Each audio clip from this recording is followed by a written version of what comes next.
Thank you for all coming here tonight, and hopefully we took care of the antique Mustang. I also want to congratulate the Harwich Mariners on making the playoffs, and I'm very appreciative of the fact that their first game was away tonight and not here. Otherwise, it might have been a parking nightmare, for us all. But good luck to them tonight. I believe they are playing tonight. So I have just some brief opening remarks, and don't worry, this time I'm not going to lecture anybody about 40B regulations and process, because we've been through that. But good evening, everyone. Before we begin tonight's proceedings, I'd like to take a moment to acknowledge and thank the members of our community who have taken the time to participate in this important process. I am truly pleased with the level of public engagement we've seen throughout the course of these 40B hearings. The volume and quality of written submissions, as well as the thoughtful and respectful comments made during our public comment periods, have greatly contributed to the depth and integrity of our review. I want to express particular appreciation to those of you who responded to my early request to ground your feedback on facts, data, and expert opinion. This kind of informed input is invaluable to the board as we work through the complexities of this application and evaluate its potential impact on the town. I can personally attest that some comments and written submittals address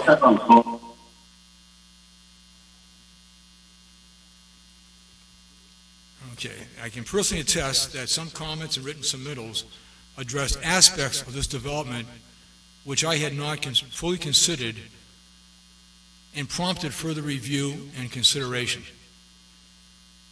Some of you might recognize questions or comments I, as well as other board members, have made and will make which align with your statements. Your efforts reflect the community's serious investment in this matter, and on behalf of the Harwich Board of Appeals, I thank you. Please know that every submission is read by the board, along with public comments are being carefully considered as part of our deliberation process. The tonight agenda is quite full, and we'll be introducing, not only finishing up, hopefully, on traffic considerations, but introducing a new topic on stormwater management. As a result of the stormwater management review myself and I did, I have some other items I maybe will be bringing up in motions for consideration. So that may take a little bit more time than I had planned on because of discussion by the board. But we will do our best for a reasonable period of time tonight for public comment. Of course, the last meeting we did over an hour of public comment period, and mainly for that was because the previous meeting had to be short because of the agenda and getting through all the information. Should that happen tonight and we have a shorter comment period, we'll do my utmost, and the board will, that the next meeting we make up for that time. Okay? Well, with all that being said, I'd like to request the clerk to introduce our case tonight. Case number 2020.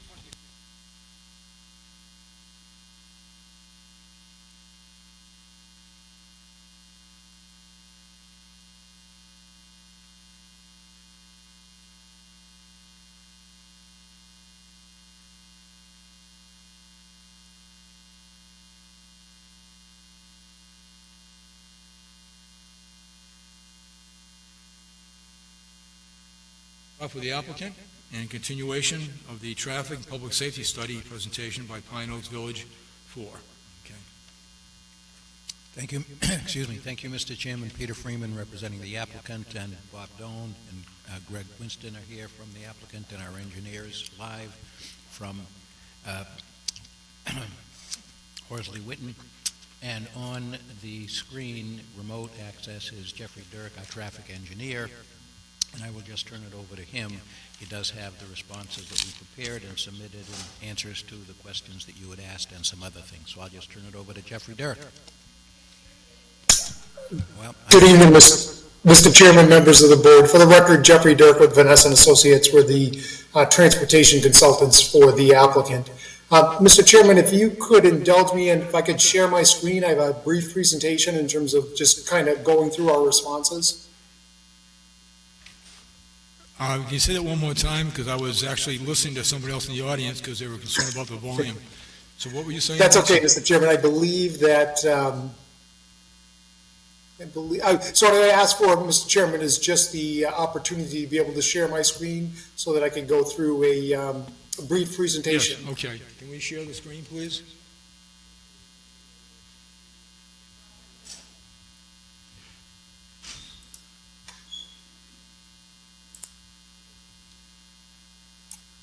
All right, so how does the screen get shared?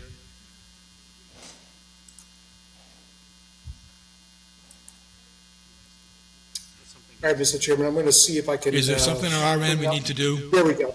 Can you see my screen now, Mr. Chairman? Yes, thank you. Okay, thanks. And I'll walk through this presentation briefly, and then certainly happy to answer any questions that you might have during the presentation or afterward. I'm also going to, Mr. Chairman, work through some of the comments that the board, or questions and comments that the board had offered as well. I've worked those into my presentation, although they might not show up in the response letter that we provided to the town's peer review consultant. So as the board may remember, we prepared a full transportation impact assessment for the project in October of 2023. At the last, or the hearing, I guess, before the last hearing, we presented the results of that study, and you also heard from your peer review consultant who provided some very thoughtful comments as they related to the transportation analysis. We also heard from the police and fire departments as well as members of the public. We've since provided responses to the comments that we've received, both from your peer review consultant as well as police and fire departments, and then the comments that are offered by the Zoning Board of Appeals. Those responses were provided in a letter that I signed dated July 25th of this year. In terms of the information that was provided, we've responded to all of the comments that we've received from the parties I just identified. Some of the primary elements of our response is the study area that we had evaluated in the transportation assessment has been expanded to include the Pleasant Lake Avenue interchange with the Route 6 ramps, so both the east and westbound ramps. We also expanded the study area at the request of the police department and the board to include the Depot Street, Old Chatham Road, Factory Road intersection. A centerpiece of it as well is that we've incorporated the January 2025 North Harwich transportation study in terms of the traffic volumes that were used as a part of that study. And the reason for that, as I mentioned at the first presentation on traffic, was to have consistency. For the town as they're evaluating not only our project, but that transportation study, which was a larger regional transportation planning study for North Harwich. And so using the same traffic volumes, because that study also included this project, allows for consistency in terms of the findings of that study and the findings that I'm going to present to you tonight as well. So we've used those traffic counts, which I would note, Mr. Chairman, are consistent and pretty similar to the counts that we had used in our original traffic study. So I think that's a good thing from a starting point in looking at assessing the impact of the project. Could you just hold one? Could you hold for one moment, please? Yes. Can we clear this up a little bit better regarding whether it's of loudness or just is not real clear, at least for my ears. Okay. Yeah, it's very tough to understand what he's saying because of the volume or something.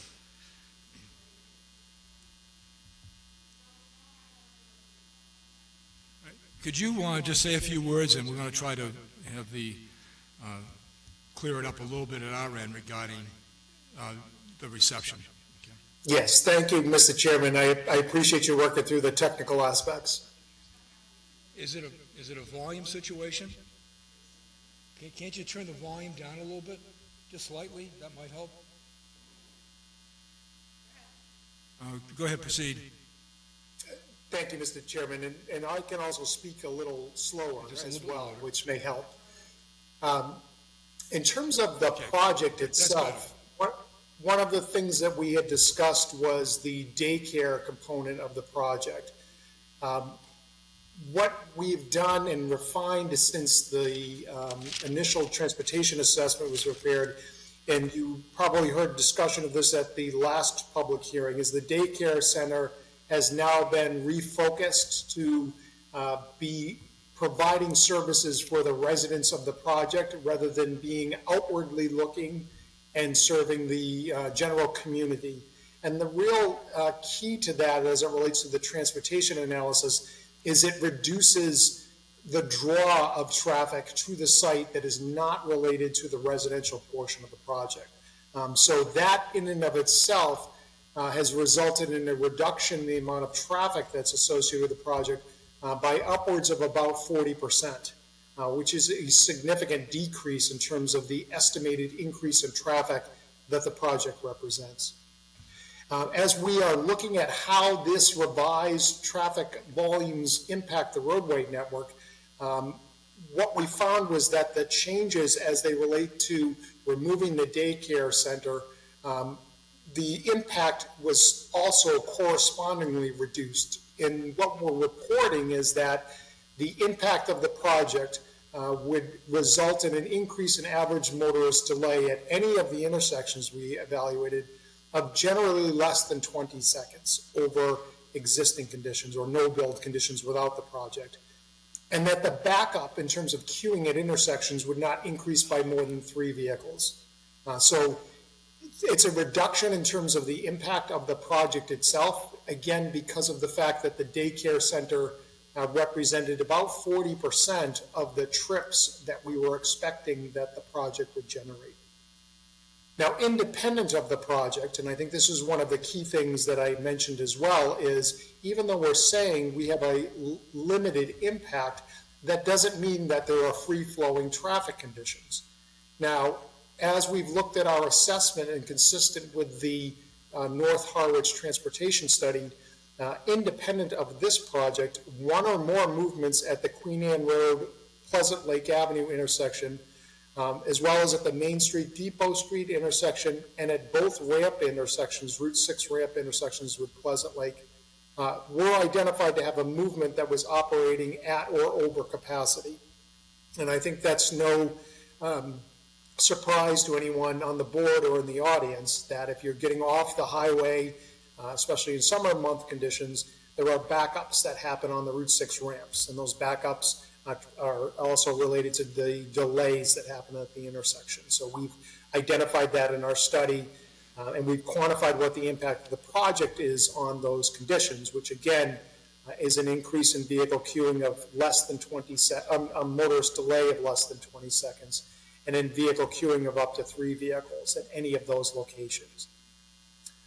All movements exiting the driveway to the project site to Queen Anne Road were identified to operate with little delay. So the delay and the levels of service that we're reporting in terms of operating conditions were favorable. So a level of service of B or C during the peak hours with minimal vehicle queuing. So those levels of service in terms of what it means for delays are delays on the order of 20 to 30 seconds if you're trying to exit the development. There were no delays reported on Queen Anne Road entering the project. We also identified that at one of the intersections, the Depot Street, Old Chatham Road, Factory Road intersection, that intersection was found to have a crash rate, so number of crashes that are happening in relation to the volume of traffic. That relationship, or the crash rate, was found to be higher than other similar intersections on Cape Cod. We also identified, and we reported this at the last hearing as reported by your consultant as well, that the Pleasant Street, Queen Anne Road, the crash rate is lower than what would be expected based on the volume of traffic.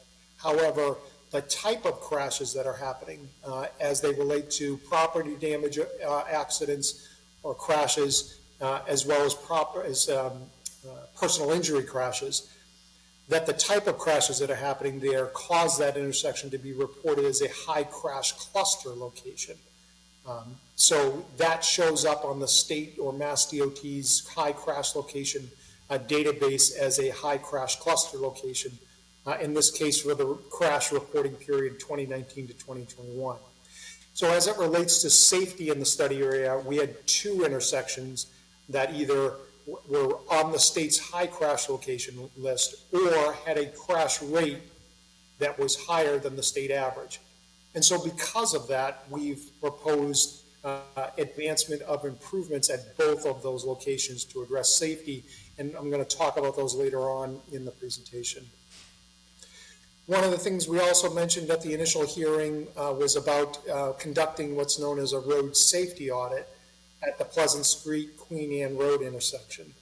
Now, the road safety audit is a safety-focused study of an intersection that's undertaken with the town departments, so police, fire, planning department, the Cape Cod Commission, the Massachusetts Department of Transportation, all participate in the road safety audit, and the purpose of the road safety audit is to identify safety enhancements that can be undertaken at the intersection.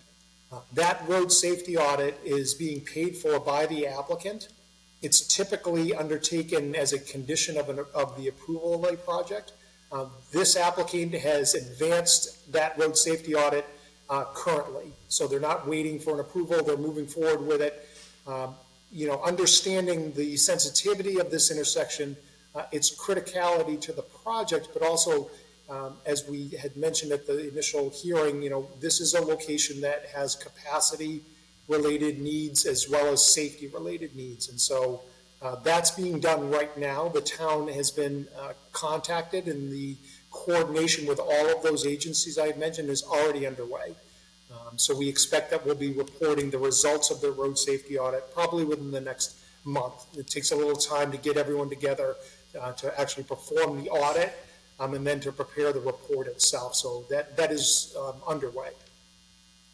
Lines of sight at the project site driveway with Queen Anne Road. We talked about this at the initial hearing on traffic. The sight lines exceed what's required for safe operation of that intersection. The board, as well as the applicant, has also asked that we look at the Main Street access to the project. Your consultant had asked that we undertake some additional vehicle travel speed measurements on Main Street at the driveway. We did do that and report that as a part of the response to comments. And then we reevaluated the sight lines based on the measured travel speeds on that roadway.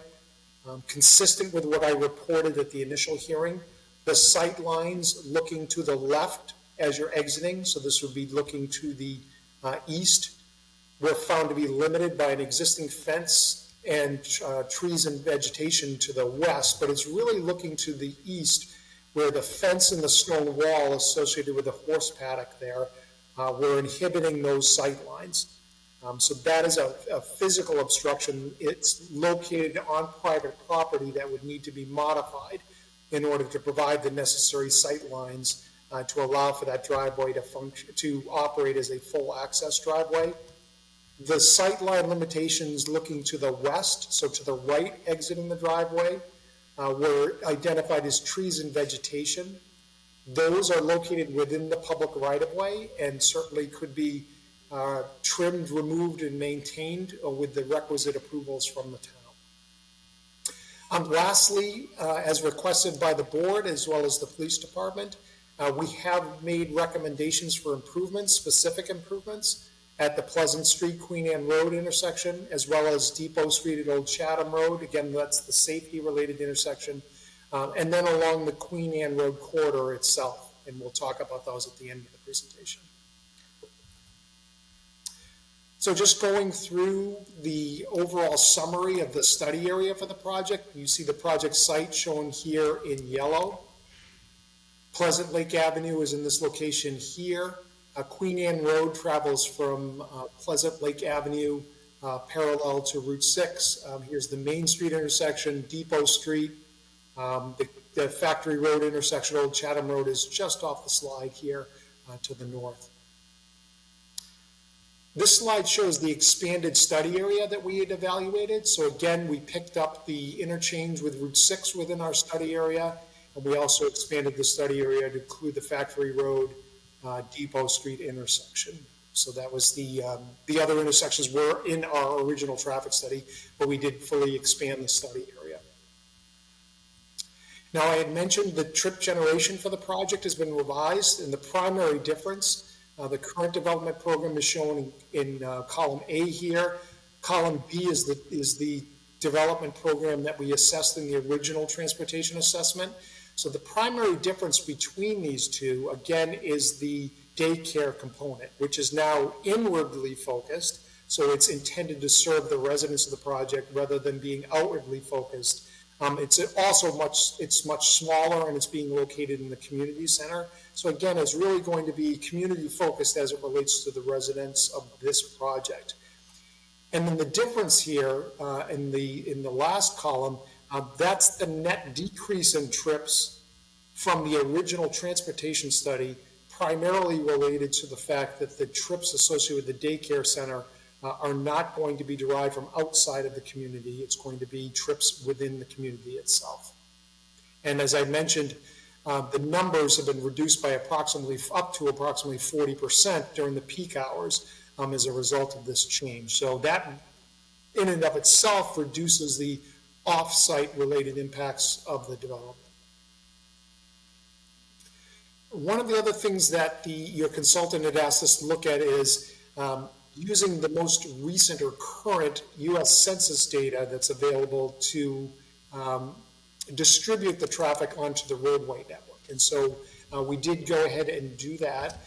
There was a general shift in the traffic, let's say more oriented to and from the north of the site and then to the west of the project site. So there's a general shift in traffic in the westerly direction. So traffic would be heading up primarily to either the Route 6 interchange with Pleasant Lake Avenue, or they may be using Depot Street to Old Chatham Road and then traveling in a westerly direction in that orientation as well. So again, the general change in the traffic pattern was more in a northerly, westerly shift as a result of that. I did also show, and I blew up on the slide here, this intersection, which is the Queen Anne Road intersection with Main Street.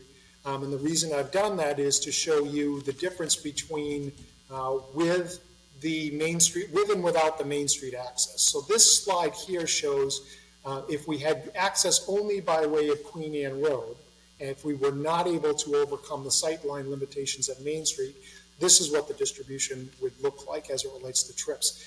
And what you'll see is the change is really what happens at the Queen Anne Main Street intersection. Because if you are someone who's traveling from Great Western Road and you're using Main Street to get to the project site, you would need to travel through that intersection in either direction and then enter by way of the Queen Anne Road intersection. There may be also an opportunity to relieve some congestion at Pleasant Lake Avenue as well as at Depot Street, but we think there'll be minor variations there. But the Queen Anne Main Street intersection is where the primary change in those trips would be. And this slide shows the distribution change with an opening of the Main Street access if we were able to do that. So what you see is the traffic that was traveling, let's say, westerly on Main Street and then on Queen Anne Road, and when there's making that, hairpin left turn to then head to Main Street, that does not need to happen with that condition. So it alleviates and removes about 15% of the traffic from that intersection just by opening up that access. There may be opportunities that number could vary somewhere between 15 or 20% when we would remove traffic from Queen Anne Road and then push that down to Main Street. So providing a little bit better distribution of trips. Again, the primary issue is we need to overcome the sightline limitations at that intersection. So as we've undertaken the analysis, and I mentioned the impacts of the project have been reduced significantly as a result of not only the distribution change that's happened, but also the refinements of the development program for the project.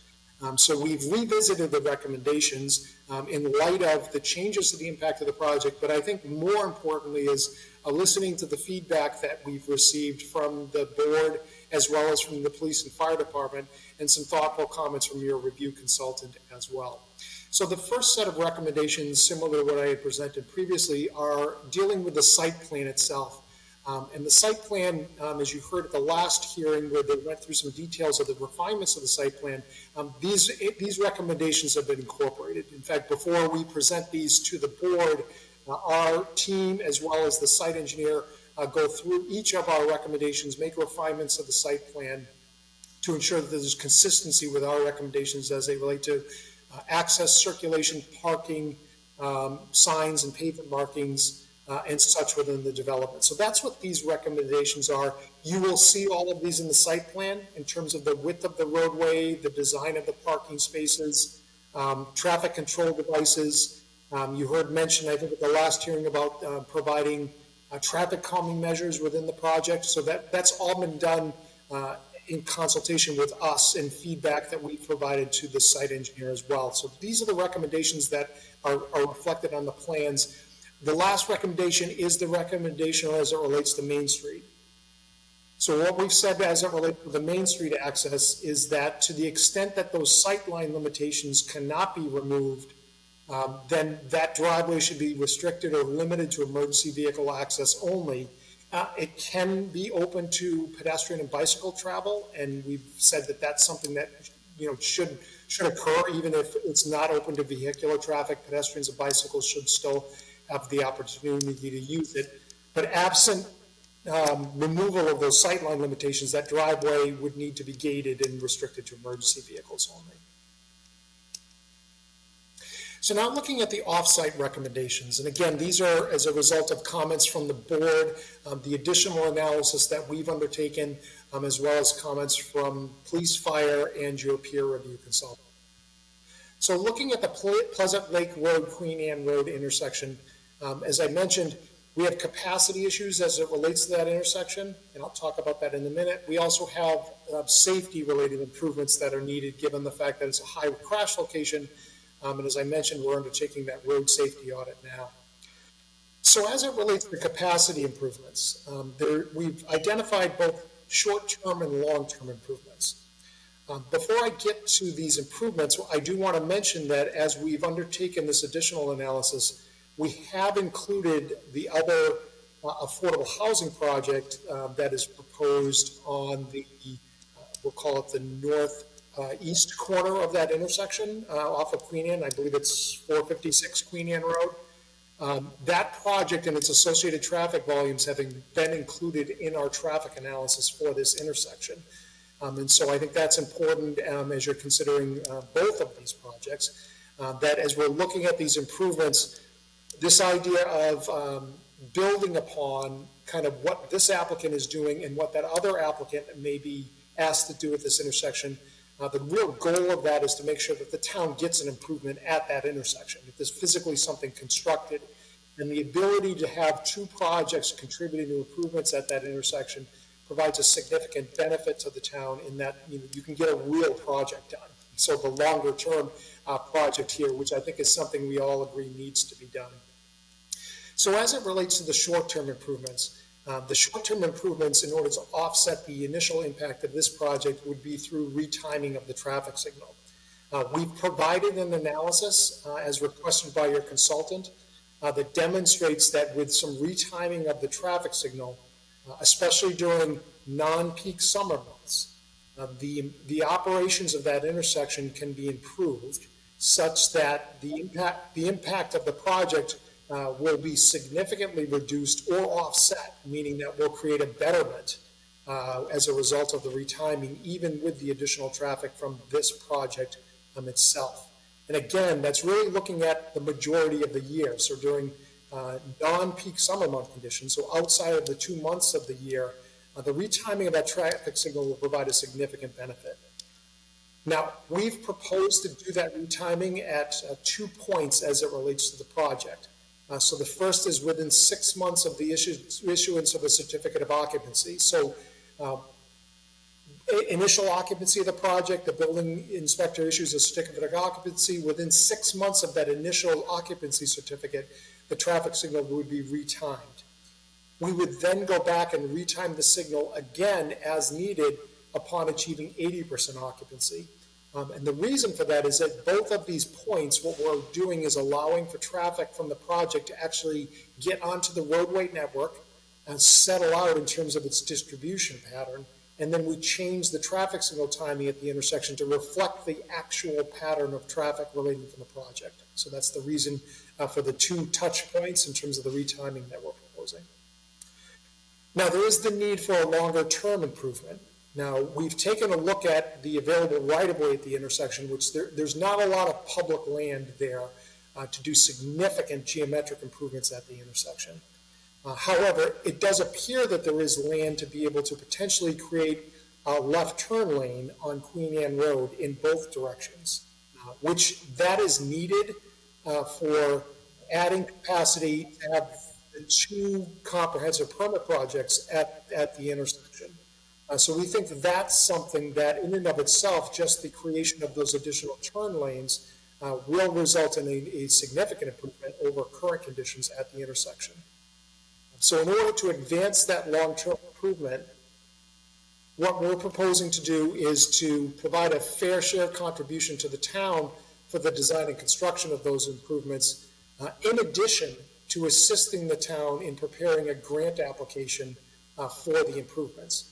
Now, Excuse me, I hate to interrupt you, but would you go over that again? Again, the clarity at this end on the voice is difficult, and it's difficult for me, and actually I've read a lot of this material, so I understand it before you started speaking, but the audio here is not great. I just missed what you said regarding the turn lanes. Could you repeat Sure. that? And I appreciate you interrupting, Mr. Chairman, and you're not causing me to lose a train of thought at all, and I appreciate that. So if there's something that's not clear, please stop me and I'll start again on it. That's one of a few, but if you go back over it, I appreciate it. Yes. So for the long-term improvement, what we identified as providing the most significant benefit in terms of capacity would be the addition of left turn lanes on the Queen Anne Road approaches to the intersection. Most of the traffic on Queen Anne Road as it comes up to the intersection on the project side, so this would be on the west leg of the intersection, is turning left to head toward the Route 6 interchange or to travel north. So providing a left turn lane in that direction adds capacity so that people who are going straight across Queen Anne or turning right do not get blocked by the vehicles that are waiting to make a left-hand turn. So we've identified that as a long-term improvement that should be undertaken at the intersection. We've also suggested that that should also occur on the other leg of Queen Anne, so on the east leg, over where the other comprehensive permit project is proposed. There would also be a benefit to providing a left turn lane on that side of Queen Anne Road as well. Initial review appears that there's enough room in the public right-of-way to be able to complete those improvements.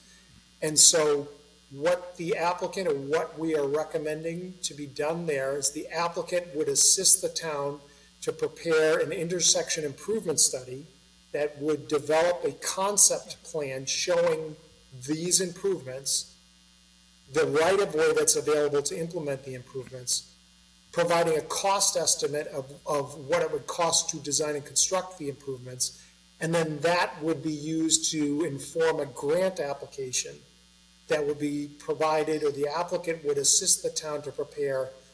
The town could then submit that grant application to allow for state funding for those improvements.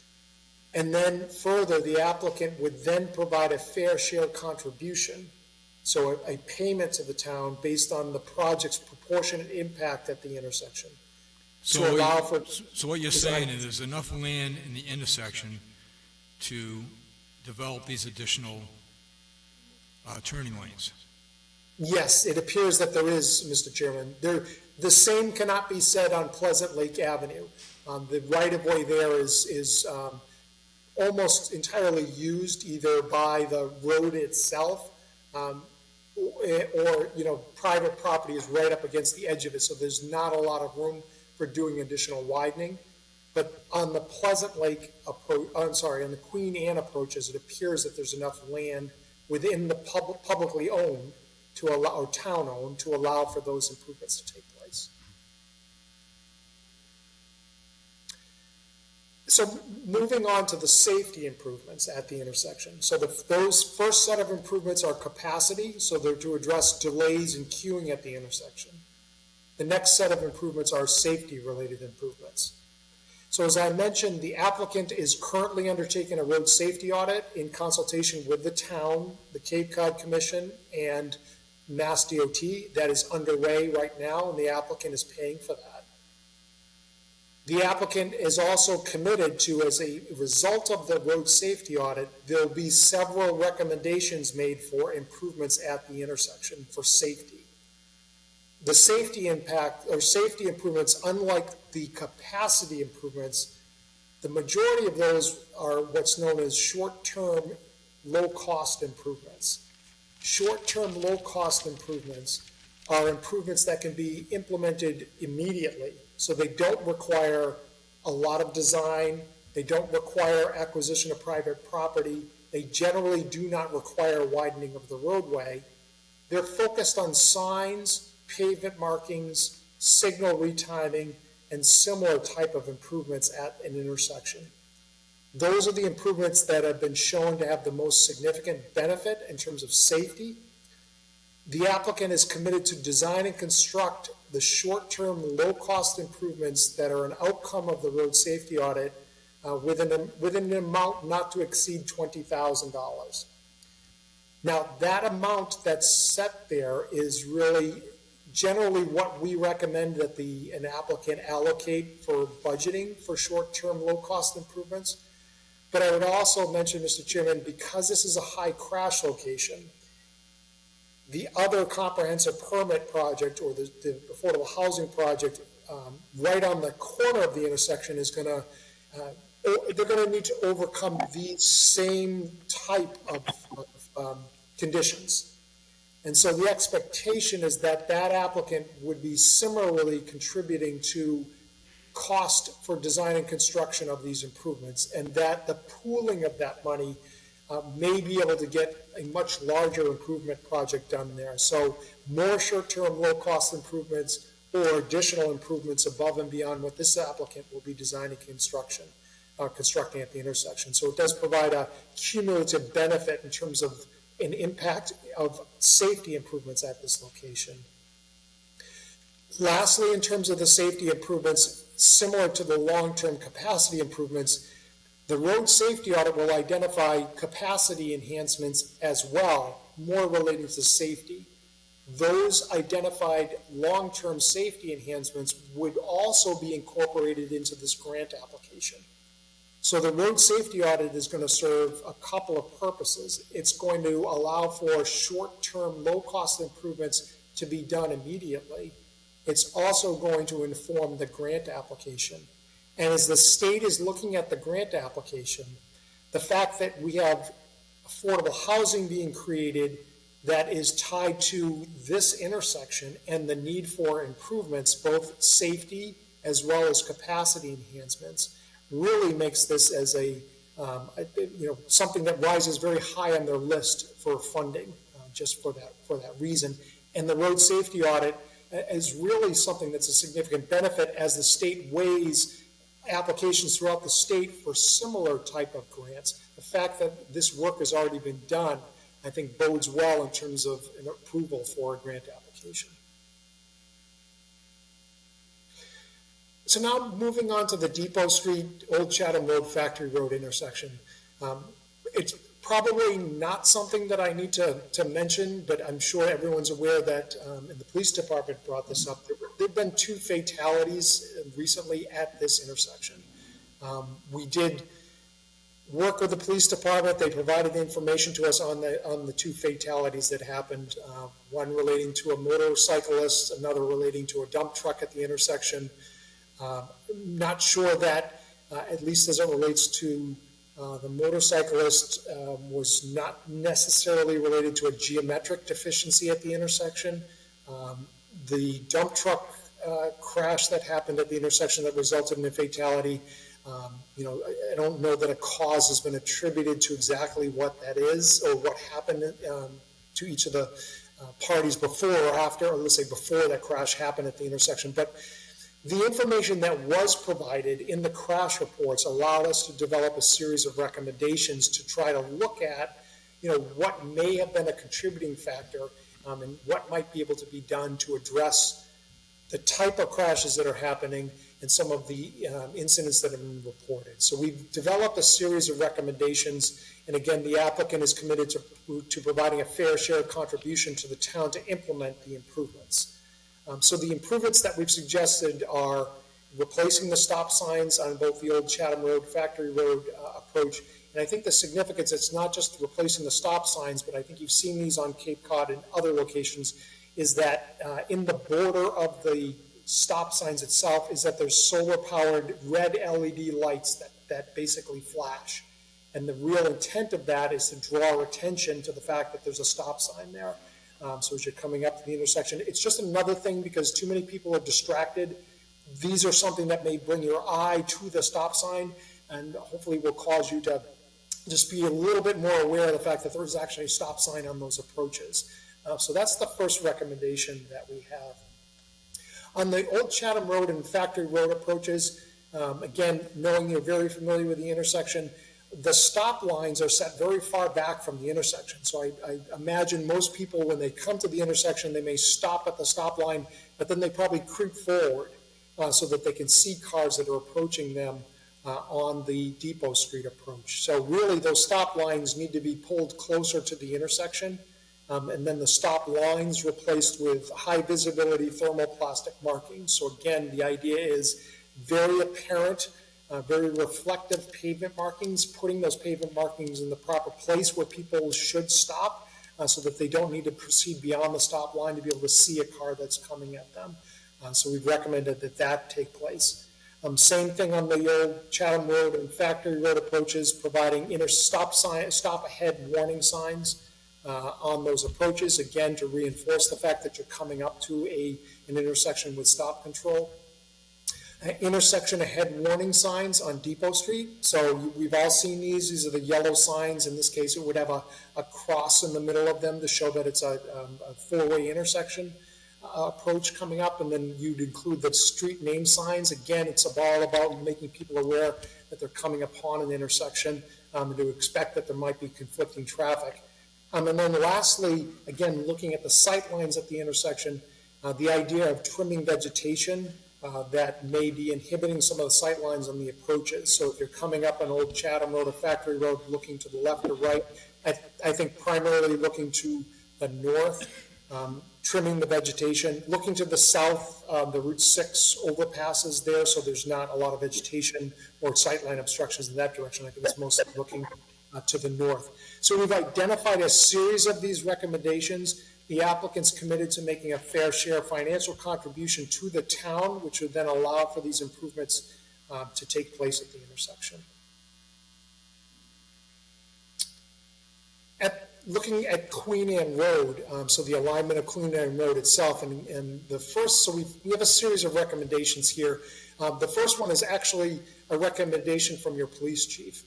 So the applicant has committed to installing 2 permanent radar speed feedback signs on Queen Anne Road. Those locations will be defined in consultation with the police department. So we'd be installing one, probably one to the east and one to the west of the project site. But I think it's more important, police department would tell us where to put those to be able to have the most benefit in terms of the operations of those signs. The other thing I would mention in terms of those signs themselves is not only are they giving you feedback as to how fast you're driving, it's also collecting speed information by time of day.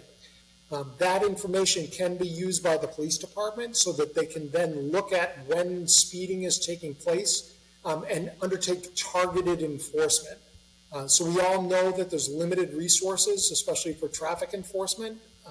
And the information from this radar speed feedback sign does allow the police department to, as I said, target it. If there's a specific 1 hour or 2 hour period of the day when they're seeing a lot of speeding, they can target that time period and then put an officer out there to be able to control the speed. So I think it has that secondary benefit as well. The applicant has agreed to undertake a comprehensive review of signs and pavement markings between Pleasant Lake Avenue and Main Street, and to replace and supplement existing regulatory and warning signs where needed. So this is something that at no cost of the town would be undertaken, and it's doing a real thorough review of locations where there may be the need for providing intersection head signs, curb warning signs, things like that, to just be able to improve the motorist use of the roadway, but I think more importantly, just to make people aware of the fact that there are, uses such as the transfer station, some of these residential subdivision roads, as well as the project road itself, that there are, they need to be cognizant of the fact that there's traffic entering and exiting the roadway, and so this would allow for a review of that to be undertaken by a professional and providing recommendations and then actually supplementing signs and markings. And then lastly, kind of an overarching, and I know this was something discussed by the board as well as by the police department and the residents, is the need for, the lack of sidewalks and bicycle accommodations along Queen Anne Road. And again, this is an idea that as it relates to affordable housing being along Queen Anne Road and these needs and desires of the community, this would be a subject of a grant application. And we think that, given the project, its location along Queen Anne Road, and this idea of making sure that it's walkable and bikeable for everyone along that roadway, again, rises a grant application for a specific level of mobility-related improvements to a high level as it relates to the state's weighing of this grant application in relation to other grant applications that they may be receiving and be viewed highly favorable in terms of its ability to do that.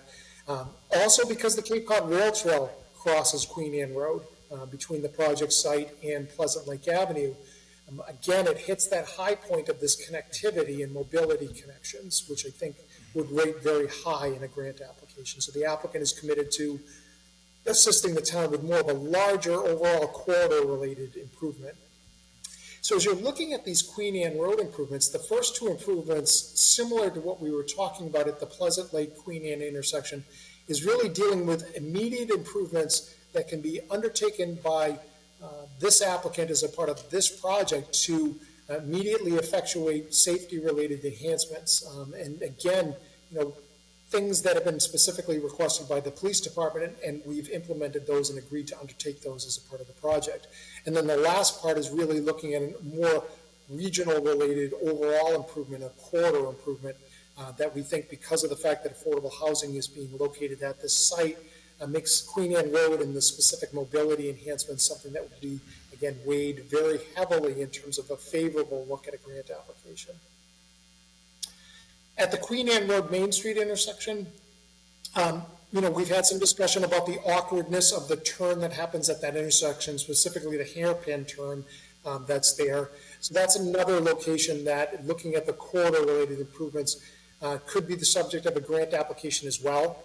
We think that there are some enhancements that can be done at that intersection to make the movements as they go through the intersection function in a less awkward maneuver than they currently do today. And again, that's something that the applicant has agreed to assist the town with a grant application, developing a concept plan showing what those improvements would be, and then assisting the town with actually filling out and applying for the grant. The last slide I have, Mr. Chairman, and this, again, we discussed at the initial transportation meeting, is transportation demand management measures. So these are measures that the applicant will undertake as a part of the overall management of the project with the goal of reducing off-site impacts and reducing off-site traffic demands. One of the more significant pieces of that, and that's not on this list here, is the daycare center. The fact that now that has become inwardly focused eliminates the need for some of those trips to be traveling off-site to be able to drop off a child at a daycare center. That can now happen within the project site, which in and of itself is a transportation demand management benefit that is not on this list. Are we about done with the presentation? I think I will. I'm consumed on time here, and I'd just like to move along. Yeah, no, I appreciate that. I'll just focus on the last two highlighted items, which are the two new items that were requested by your review consultant. So we've added secure short-term and long-term bicycle parking, so exterior bicycle racks and interior bicycle storage for the residents of the project, providing wayfinding signs and how to locate those locations. And then the last item is we've also added a bicycle fix-it station at the community meeting. So I appreciate you indulging me, Mr. Chairman. I'm going to stop sharing, and I will turn it back over to you. Thank you. In all due respect to yourself and the applicant, going forward with future meetings, I highly request, if not demand, that consultants be here and present to give their presentations because of the audio problems that exist online. I don't think it's doing the best service to this community to hear this, and it's not your fault necessarily because of the audio situation here, but it is poor. What I'm requesting is the fact that this presentation be made available on our town's website as soon as possible so everyone can go through it and read it and try to absorb it better than they did hearing it, and that also, stands for myself. Okay.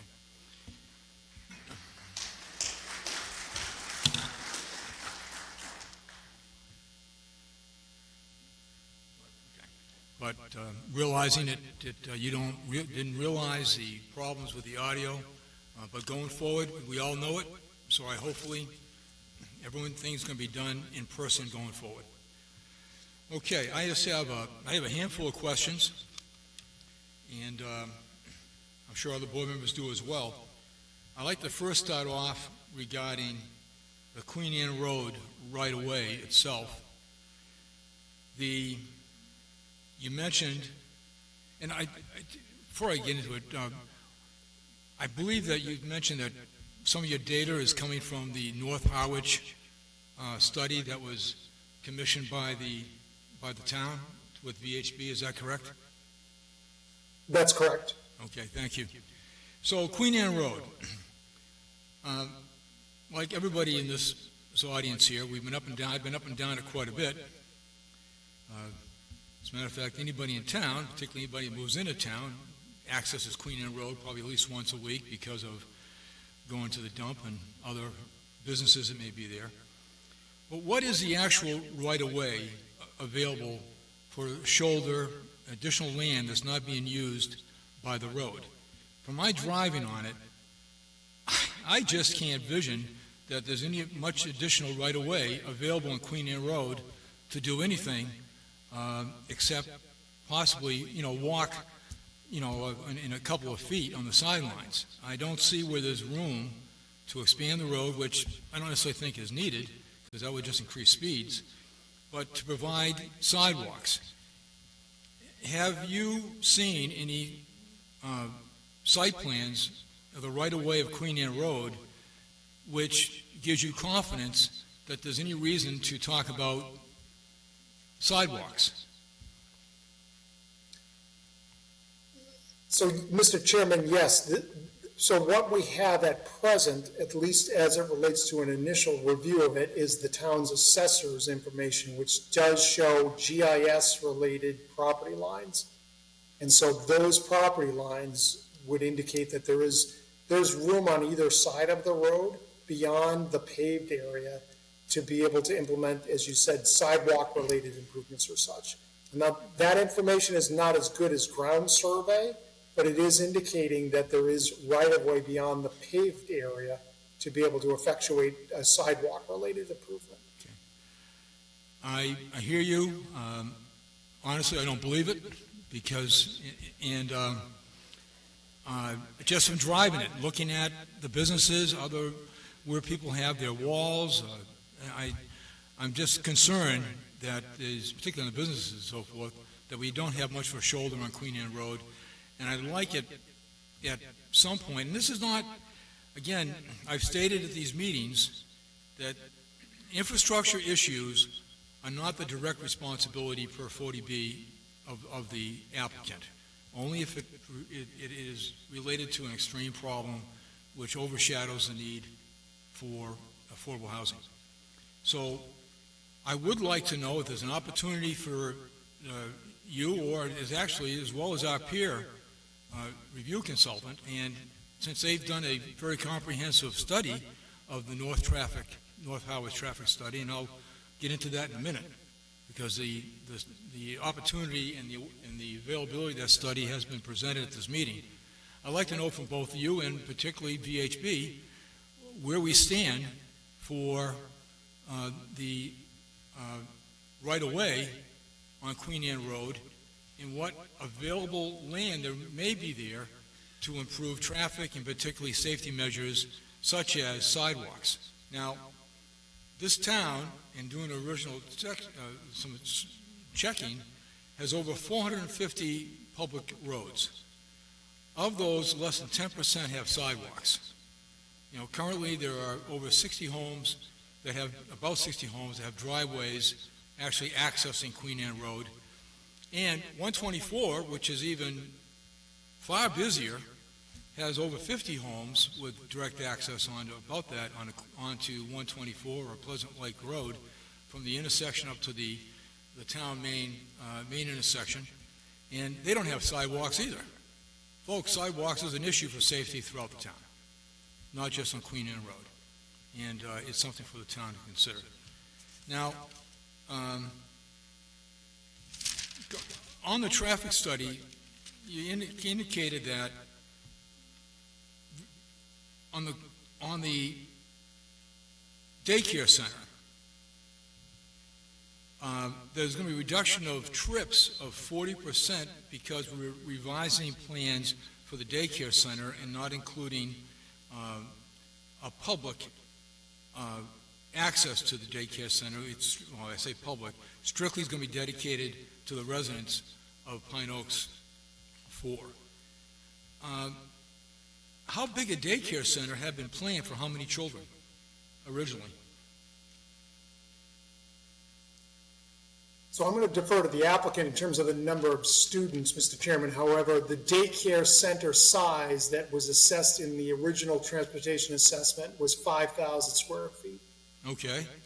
So of those 5,000 square feet, and certainly when I was raising kids, a daycare center near my town, another one would have been terrific. How many daycare slots were there estimated, given the build-out of all 242 units, for available daycare opportunities for outside of the residents of Queen Anne? Yeah. Mr. Chairman, originally it was estimated at 60. 60. So how do 60 kids being transported back and forth relate to a 40% reduction on a housing apartment complex with 242 units? I just find that reduction of 40% as not being realistic, and I would, if it's only 60, I'm sorry, what was the number again, Peter? 60 or 60 plus, approximately. 60? Okay. Did your assessment of the reduction, was it based upon just 60 children or 60 parents coming in and out of Queen Anne Road? Does that represent a 40% reduction? So if it did, Mr. Chairman, we'd be talking about, let's say, about half of those vehicles. If you had 30 parents dropping off during a 1-hour period, they come in, they drop off, they leave. That's 60 vehicle trips, Mr. Chairman. Okay. It's 30 in and 30 out. The project itself is generating somewhere close to about 120 peak hour trips, just the residential piece of itself. So we've removed about 40% of the trips during the peak hour with the daycare center. The residential project itself is not a large traffic generator, but if you're talking about 60 students being dropped off and only a portion of them arrive during the peak hour, let's just say it's 30. It's 30 in, 30 out, which is 60 peak hour trips. That's a significant impact as it relates to the driveway and turning movements going in and out of the site. That is not going to occur. Actually, I appreciate your clarification, and I now better understand the 40% reduction. Okay.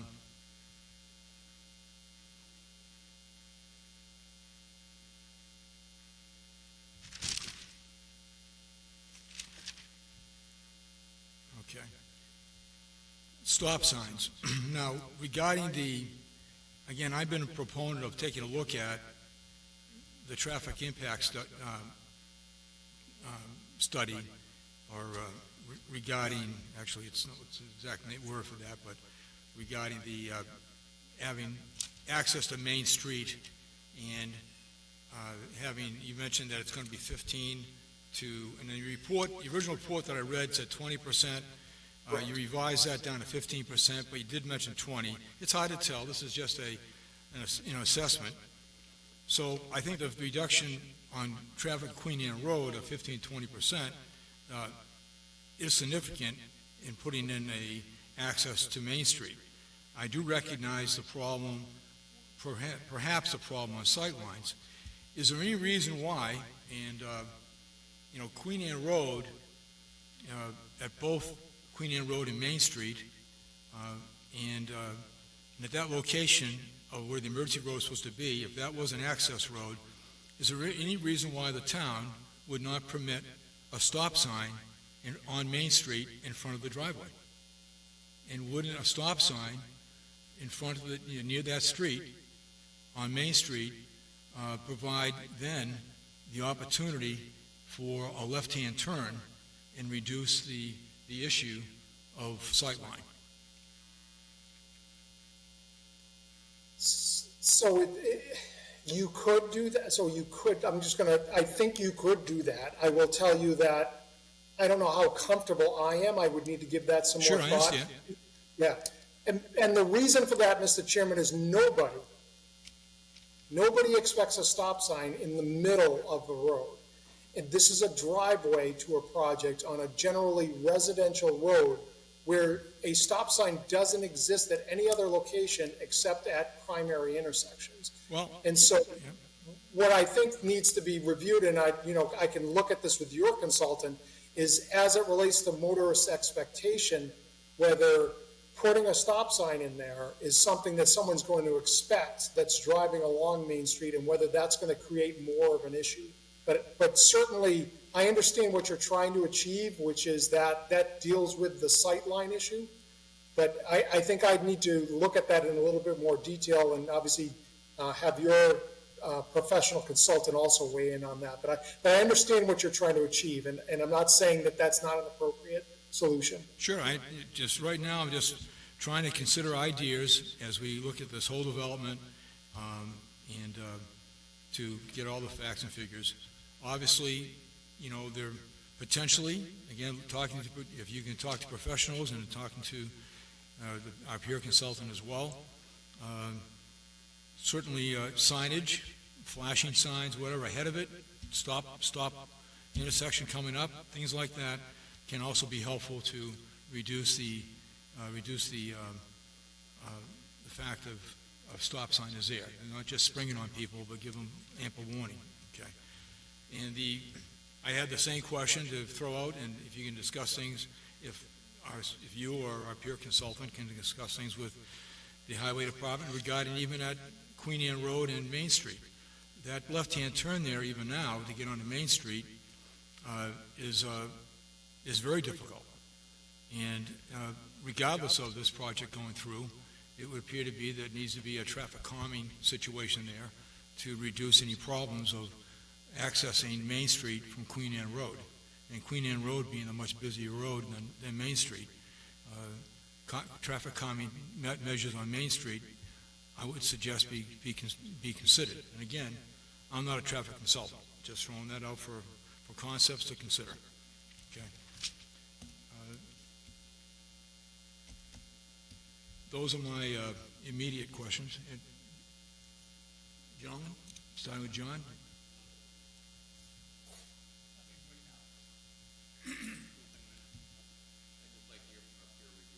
Okay, let's start now with, I'm sorry, Marilyn. Use your mic, please. You gotta turn it on. My question has to do with biking and walking along Queen Anne or Main. I'm just curious, what facts or conditions are you using to base the assertion that biking or walking along these roads would be safe or appealing to people. I think it's great that you're advocating for bicycling and bike racks and all of that, but I'm having trouble putting that into a realistic picture of the environment.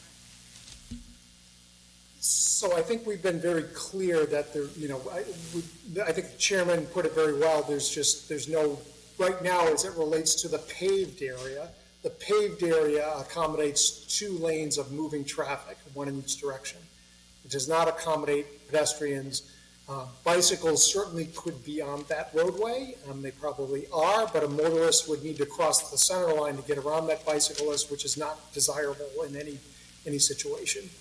So what we're saying is there is a need for improvements. This applicant can assist the town with implementing those improvements. And again, I'm setting aside the chair's question, which we will answer as it relates to what's available in terms of right-of-way to implement an improvement.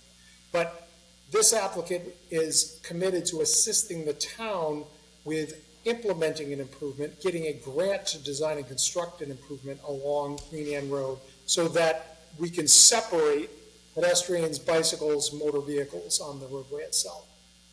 So that's what the applicant's proposing to do. We're not saying and have never suggested that there's an accommodation out there today, because there's not. As it relates to the on-site accommodations, we're expecting that there will be off-site accommodations at some point. And so we want to make sure that as we're planning and designing and constructing the project, that everything is there to connect up to those future facilities that will be there. So that's why we're designing a project as it should be designed to connect to those future modes and accommodations that we are committed to working with the town to actually get implemented along Queen Anne Road. All right, thank you. I guess we're hearing next from our peer consultant from VHB.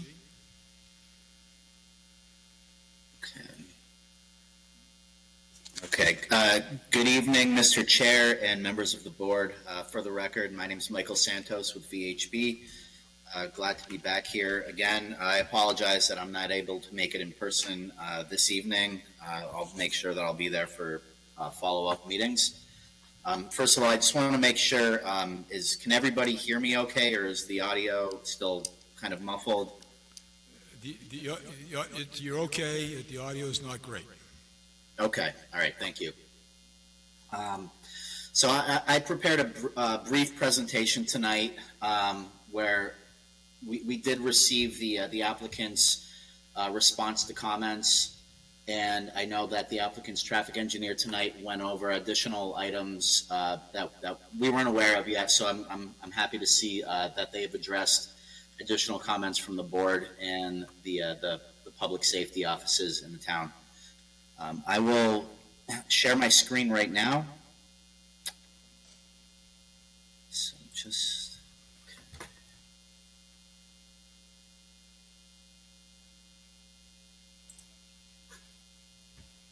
okay. Can everybody see my screen here? Yes. Okay, thank you. So just to go over the history of this project very briefly, the applicant's traffic engineer submitted the original traffic study back in 2023.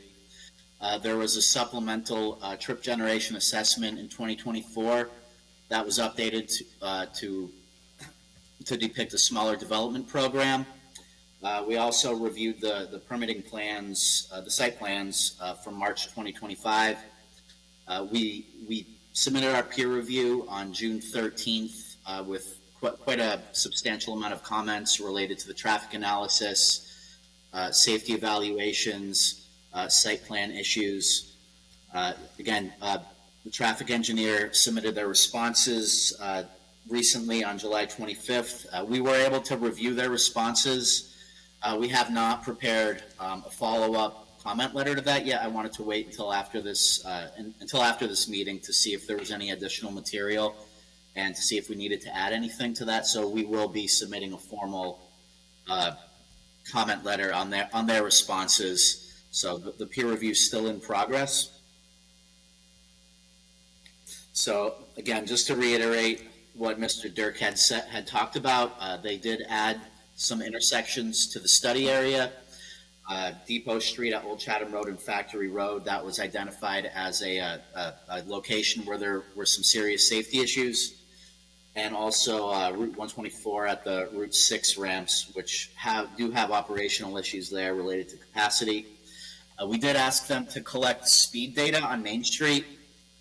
The reason why we did this is because I know that there is still the outstanding issue of whether we want to have access on Main Street or not. Their original traffic study used the prevailing speed limit, or I think it was 35 miles per hour, which was 5 miles an hour higher than the speed limit. We wanted to make sure that the speeds on the road, the actual 85th percentile speeds on the road, were used to determine the site distance needs. So they did do that. The 85th percentile speed was 36 miles per hour, so just 1 mile per hour higher than what they had used. Regardless of that, there are still the outstanding sightline issues that were previously identified. They provided updated crash analyses for the new intersections. They did identify Depot Street at Old Chatham Road and Factory Road as a high crash location. There were the 2 fatalities that happened at that location, so that's a huge area of focus. They provided updated traffic analyses that incorporates additional projects going on in Harwich, and also the updated development program, which incorporates now they have the daycare center on site instead of off site, and as Mr. Dirk discussed, that's going to reduce the number of trips to and from the daycare center. I apologize. It's always been on site. That it's only going to be available to the residents on site. So the trip generation is reduced. And then there are some updates to the site plans related to things like traffic calming, traffic control, and things like that. So again, just to summarize, the daycare center is going to serve residents only. So again, that will provide a reduction in trips. So since people won't be traveling there from off-site to the daycare center, so you'll see a reduction of trips related to that.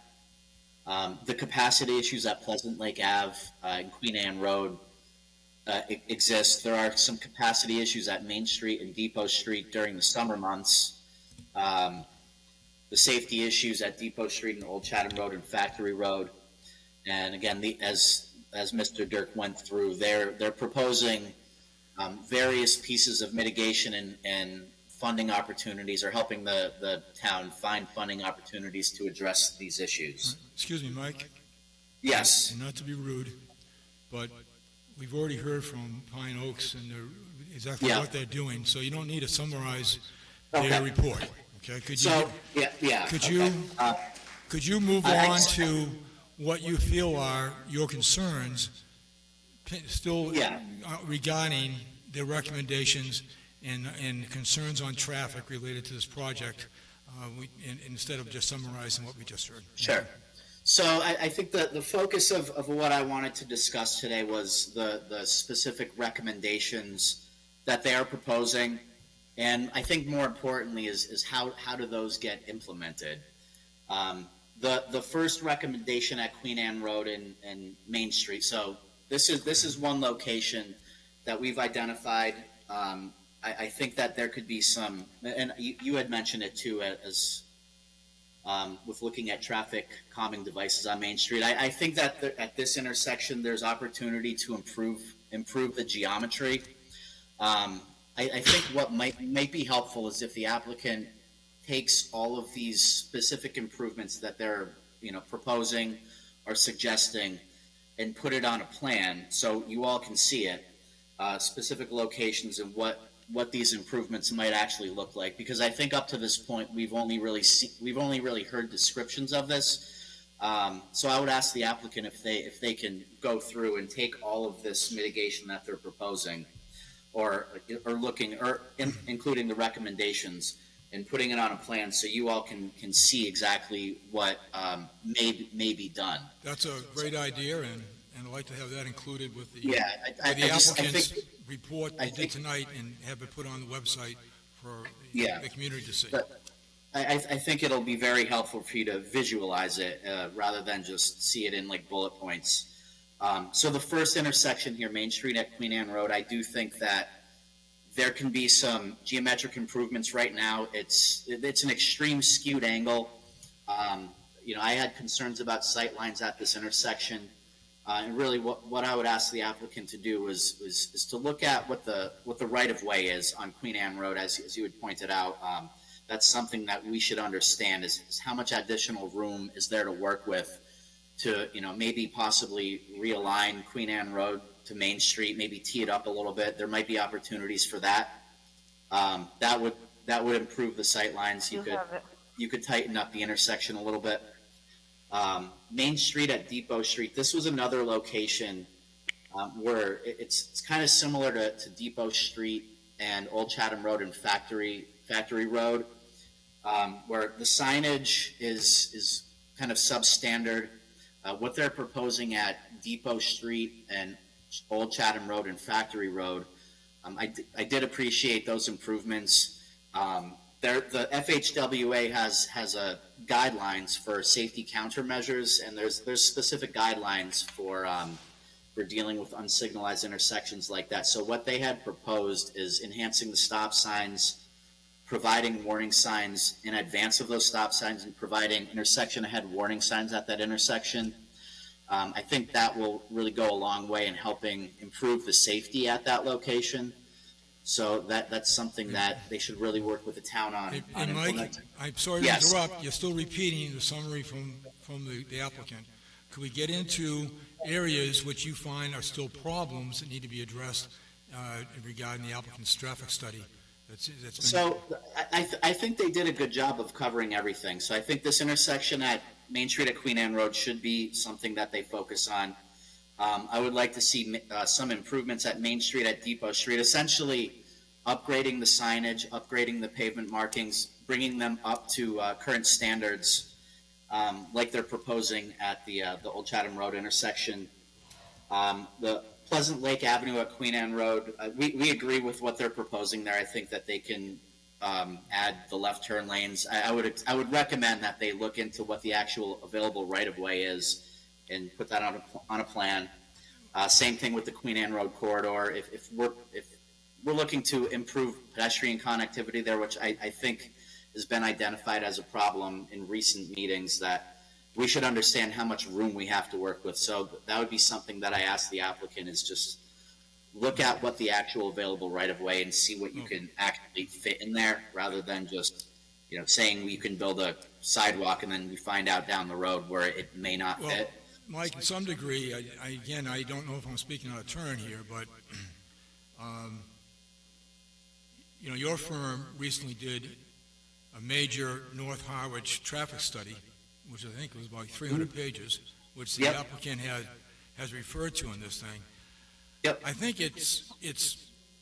I'm more inclined to feel the fact that it's VHB and the town of Harwich to come up with in working with the Highway Department, and Yeah. to come up with a plan, or actually, engineering, come up with what's happening with Queen Anne Road. I don't think it's the applicant's responsibility to understand what the right-of-way is on Queen Anne Road at this nature. We've done Sure. some major studies, and I think the onus is on VHB and the town of Harwich. If I say Rainham at one point, I apologize if I did. I used to live in those areas, but I think it's part of the town of Harwich and VHB to come up with that report as to what's going on for right-of-way on Queen Anne Road.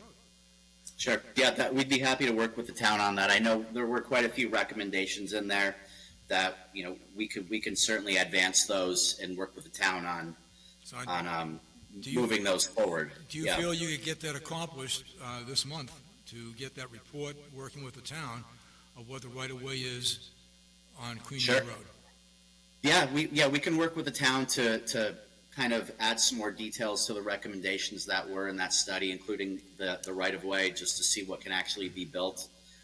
Yeah, we'll work with the town on that, so you can follow up after that. Thank you. But yeah, I think the biggest thing that I would like to see is just putting all of these improvements onto a plan, seeing what they look like. I think that would be very helpful for you. Because really, I wanted this presentation to focus on kind of the off-site mitigation efforts, and then also the other issue is if the applicant can separate out the things that they're committing to. I know that they've listed it, but it would be helpful if they just kind of have a list of their specific commitments that they're doing, and then things that may rely on additional grant funding. I think there's two different buckets of improvements and recommendations here that we need to understand, what they're actually going to do as part of this project, and then the larger improvements that may rely on the grant funding. And as far as the grant funding goes, I think that we'll need to figure out, if you want to separate out all of these separate intersection projects in different grants, or if you kind of want to combine it into one comprehensive Queen Anne corridor, improvements into one grant application. That's another thing that we'll need to figure out, what the approach to that looks like. Well, obviously, it's not our board that's going to be involved, although I like to Yeah. I would like to get input on it, but it's the town of Harwich Yeah. that needs to develop that grant writing. Yeah. And unfortunately, our applicant has agreed or offered to be part of that effort, which is substantial, I can tell you that, and hopefully getting input from VHB as well. Okay. Yeah, so really the next step is to work with the town on figuring out how to implement all of these. If the board does choose to approve the project, how do these conditions of approval get worked into that? So those are really the next steps that we need to work with the town on figuring out. Thank you. So that's it. Yeah, if you have any additional questions, I'll be here to answer them. Thank you. Okay. First of all, I'd like to, I forgot to do one thing when I started this meeting.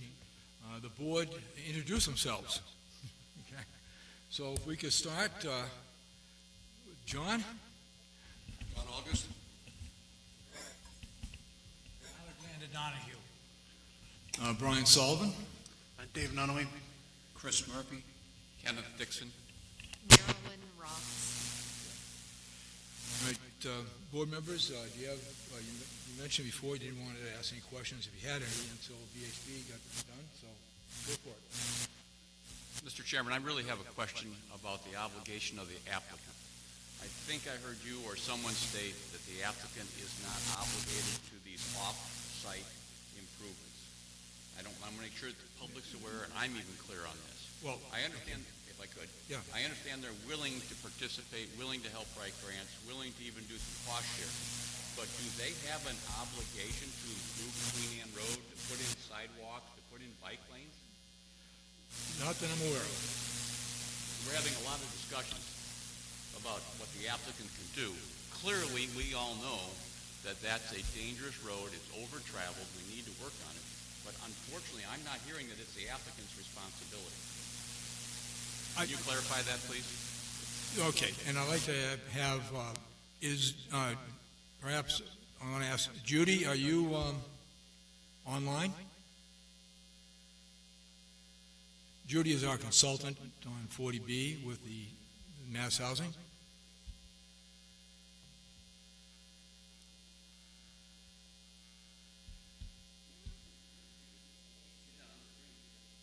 Excuse me? No, she said she couldn't be here in person. All right, she's not online, okay. All right, this is really going well tonight, folks. Okay. And perhaps Amy can say something, but let me just comment on from what I know, and again, this is my first 40B experience, but from everything I read, basically it comes down to an applicant, infrastructure issues of a town is not the direct responsibility of the applicant. However, the applicant may make every effort, in working and collaborating with the town to provide the best possible situation for both the town and their residents. Because certainly safety recommendations they've made not only impacts and people who already live in Harwich, but they're going to be safety considerations and traffic calming techniques which are going to benefit their community as well. And I think the applicant, in my opinion, making these recommendations on what they may be willing to work with is just showing their commitment to the town, in which they've already made a large commitment. Now, that still, as far as the deliberations of this board, so we have to finalize looking at whether or not, we're going to provide an approval for the whole project. That doesn't take that away. They've made no decisions. But however, regarding infrastructure, unless the town can demonstrate there's extreme issues being caused, typically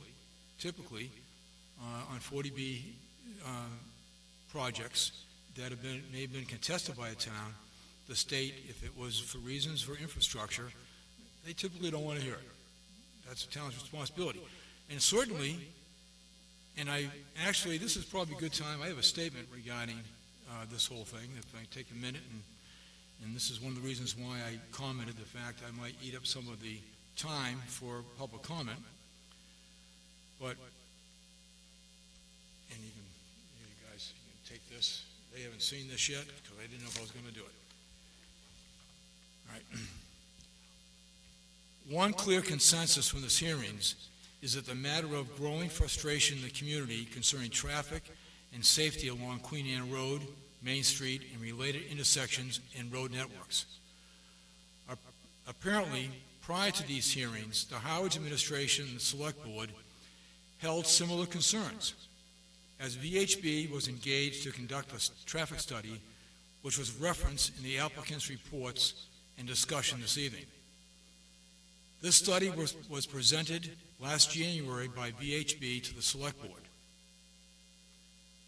What I am not aware of is any meaningful follow-up and planning after the completion of the North Harwich traffic study, which is online, folks.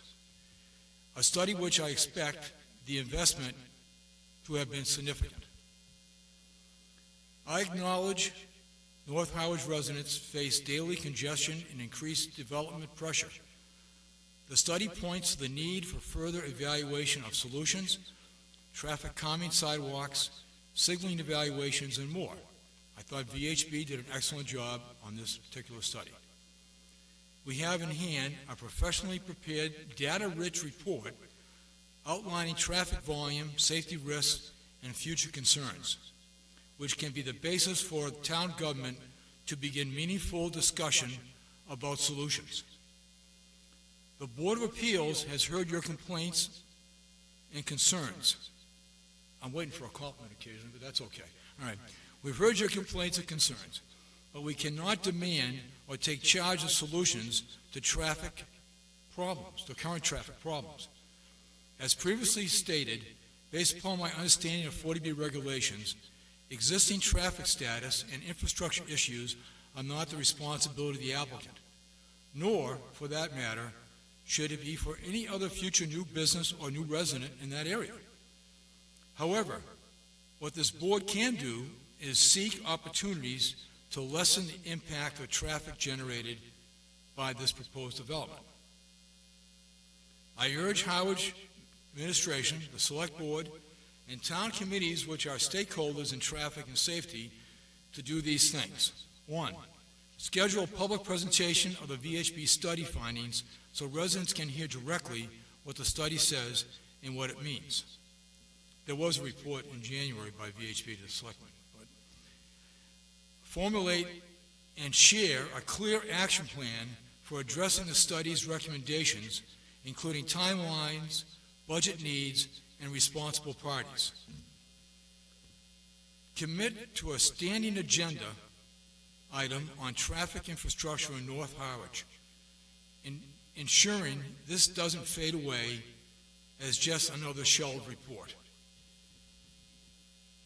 And let me emphasize that because there are two 40B developments being considered along Queen Anne Road, Harwich may have an opportunity to apply for infrastructure grants from the state for traffic infrastructure and safety improvements, which the state might prioritize in support of affordable housing.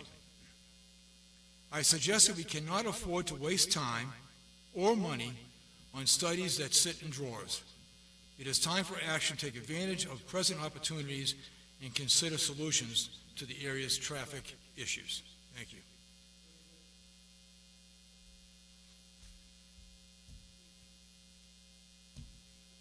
Okay, with that, where do we feel we stand on the agenda? Just want to check, are we?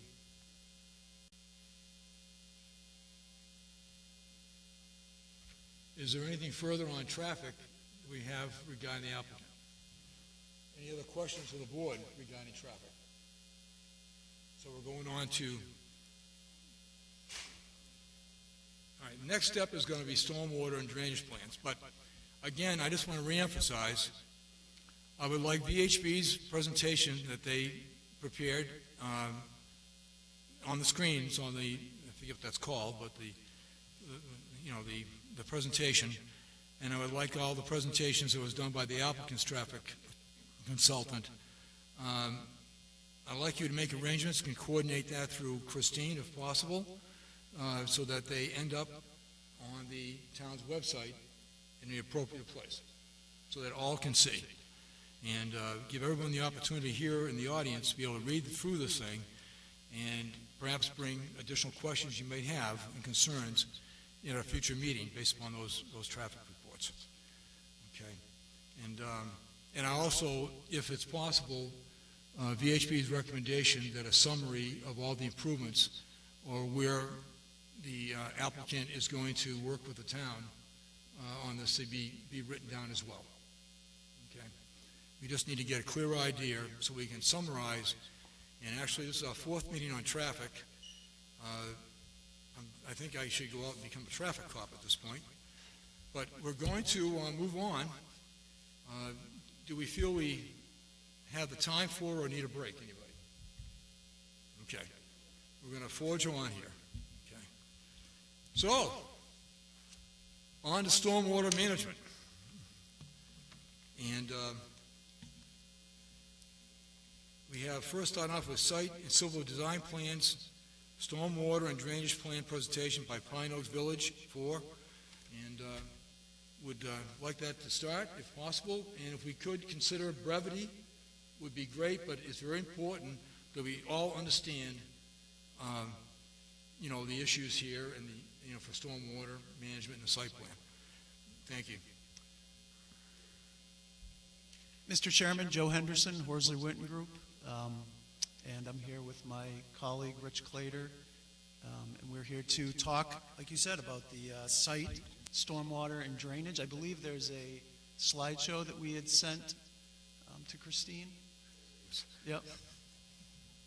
And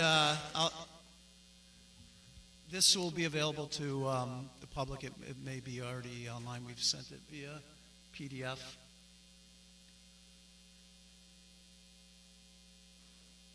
So you can just advance in the next slide, please. Thank you. So I just want to give a review of the topics we're going to cover. We're going to go over the plan updates that we submitted to the board. We're going to do a brief overview of the site design elements. Then we'll get into some stormwater and drainage overview. And finally, we have some feedback on the peer review comments that we can go through. So please advance. Thank you. So here's the kind of the bullet list of the plan updates that we've prepared. Listing of the plans. The phasing plan has been revised and updated. A lot of these are in relation to the traffic peer review comments. So these were provided to supplement that. We've put in revised parking counts, that's included per phase, along with revised parking counts for each specific use on the property. We've also updated the Phase 1 and Phase 5 areas because the daycare is now moved into the community building.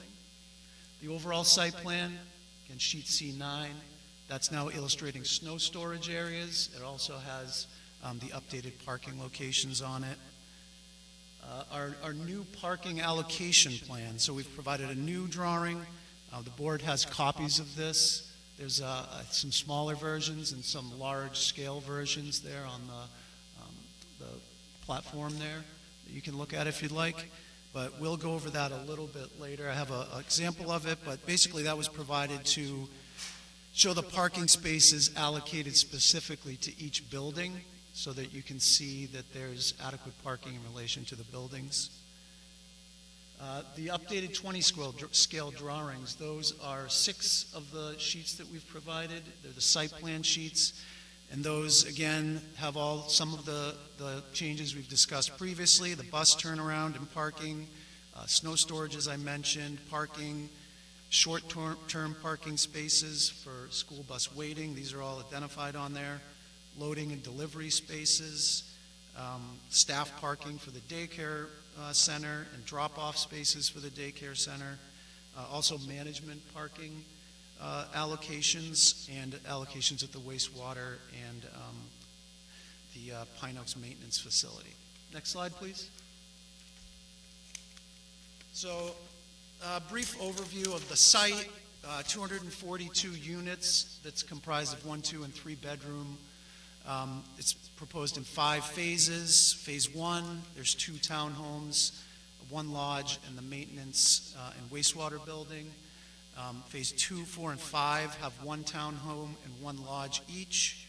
And then Phase 3 has 1 lodge building and the community centers and daycare facility. The entrance is off Queen Anne Road. There's an emergency access gated located that goes out to Main Street in the southern portion of the property. 2 large areas of existing trees are being preserved within the development area. I just noted some of the coverages. 70% of the project of the developed area is open space, and 41% of that area is completely undisturbed. Next slide.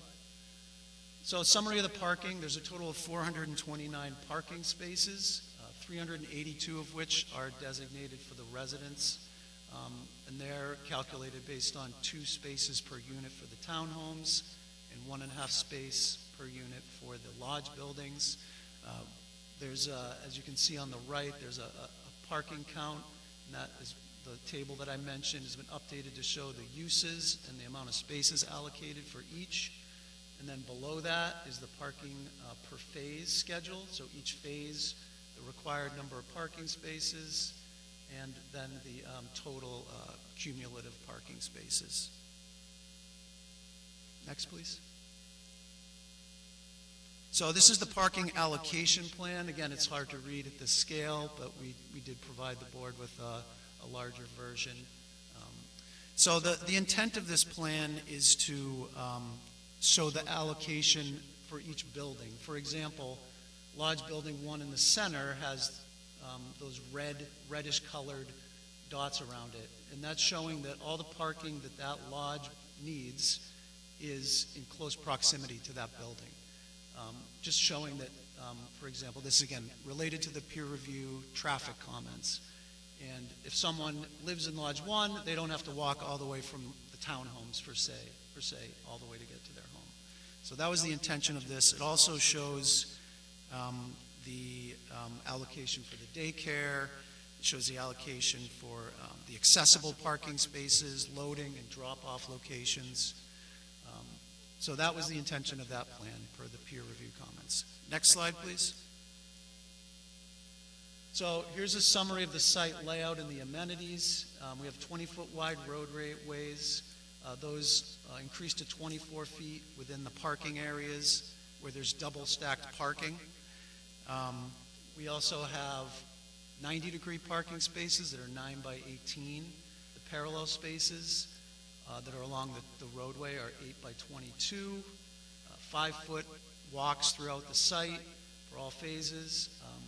We've accommodated accessibility with ramps and crosswalks, and all the buildings are visitable.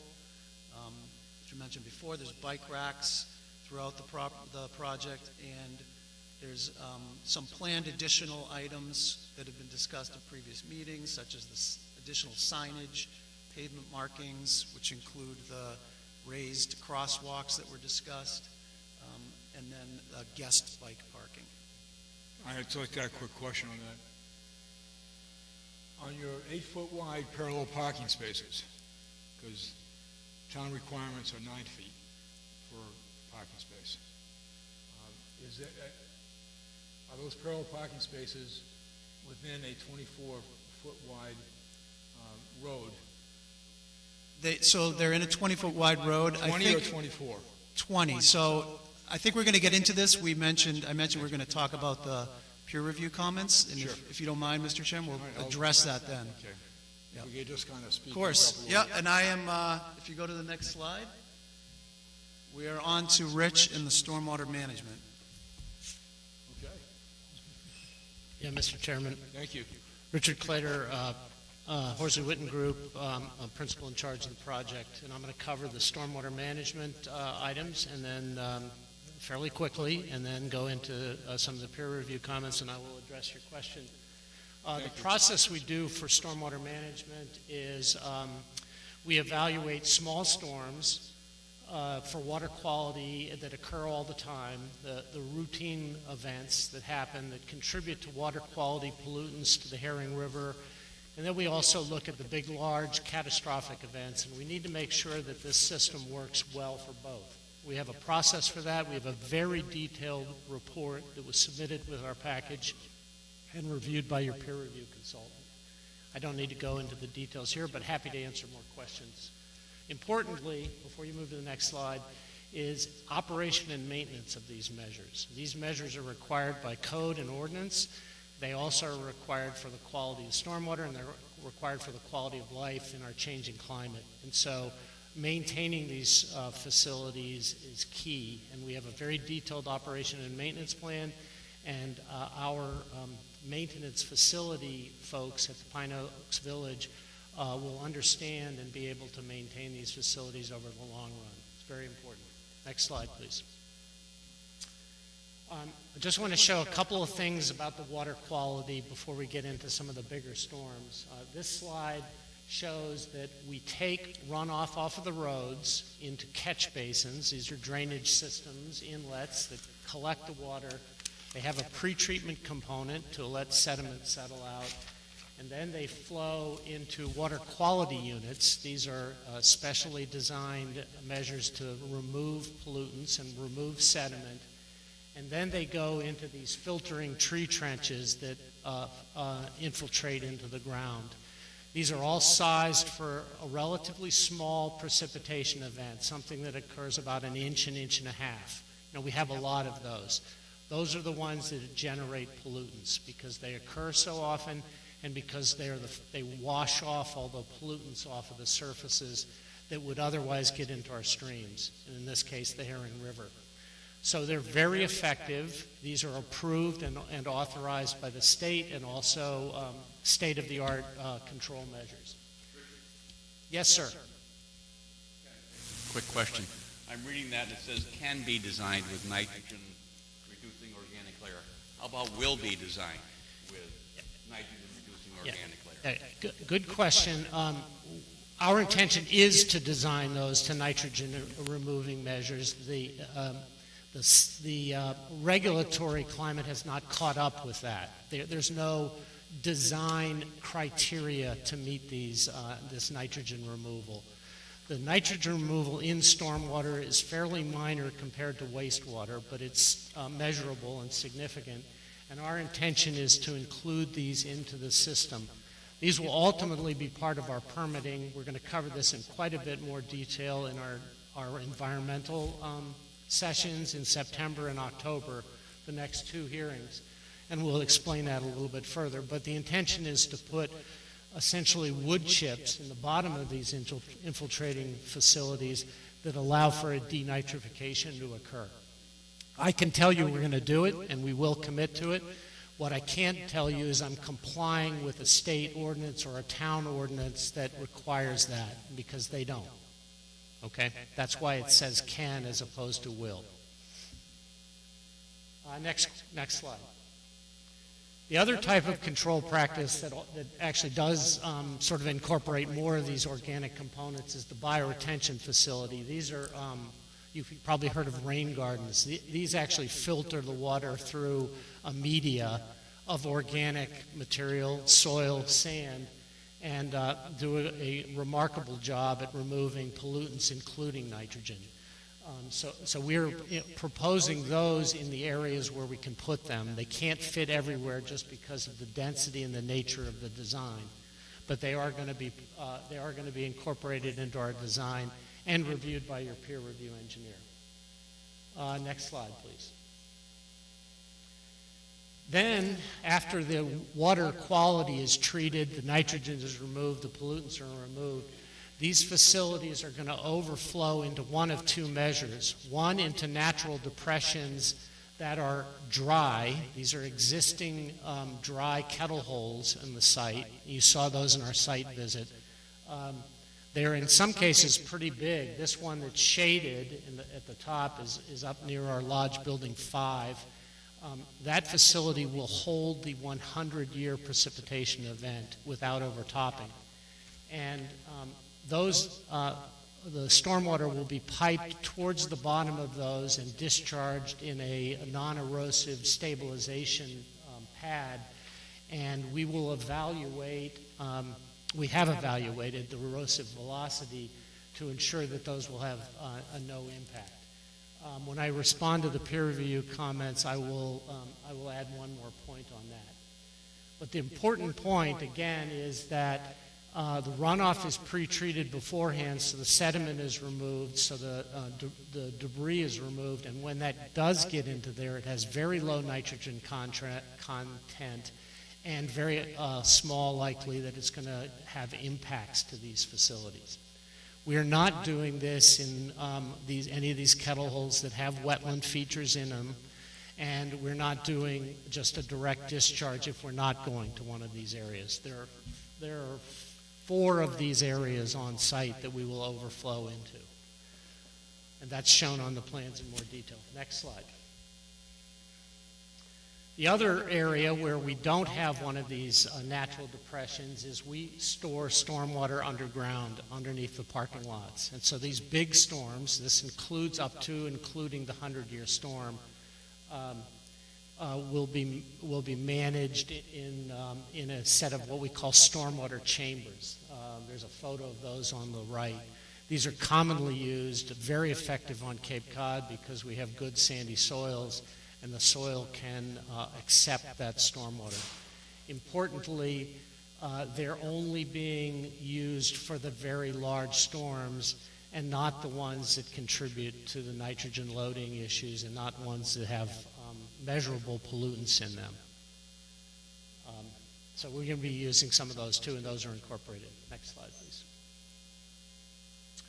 I wanted to show you this, the revised submittal that we sent into the board and to the peer reviewer last week had a placeholder for this daycare, a child care facility. When we moved the child care facility from up on the corner of Queen Anne Road and incorporated it into the daycare center, the architect had to go back to work and provide a little bit more real estate for the downsized daycare facility. But we have just finished that, and that's incorporated here and will be incorporated in this slideshow, which you'll have a copy of, and you'll get a subsequent a plan set that shows that in more detail. Essentially, the plan is to have a separate daycare facility from the community center, but to be able to share some of the resources, like some of the facility space. But there will be, it's sort of its own entrance, And we've provided temporary drop-off spaces are shown on this plan for the parents that may want to drive from one part of the community to the other on their way to work, drop their child off, get back in their car and scoot off to work. So 5 spaces for that, which we think is more than enough. In fact, we know it's more than enough. Some parents will walk their children over there. And that's short-term parking. Those will be labeled 15-minute parking. They'll come in, they'll do that, and drop off. We have 7 spaces provided for the staff of the daycare center. We anticipate a maximum staff enrollment or staff utilization of the daycare of 7 staff members. And then we have a couple of spaces in there for the Pine Oaks Village management staff for leasing and other components, so they have a place to park in offices. So all that's incorporated into that facility. You saw architecturals of that building with the original submission.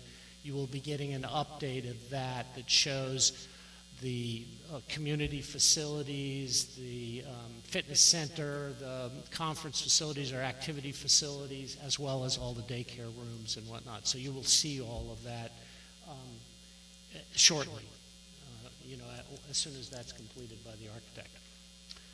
Okay, next slide, please. Okay, so just to summarize the peer review comments, and I know we don't have a lot of time, but I do want to give you a little overview of that, and then obviously you'll hear from your peer review consultant. But we received this letter less than 2 weeks ago from VHB, very comprehensive. It covered 5 major topic areas: conformance with zoning, your zoning bylaw, your subdivision regulations, stormwater and wetlands, a separate topic, Board of Health, and then general engineering and plan comments. And it was a significant review letter, a number of comments.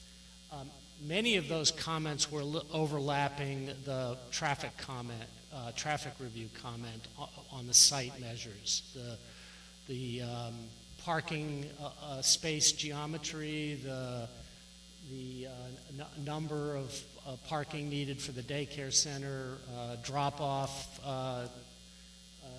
fire safety circulation and turning, the daycare itself, site distances, and site lighting.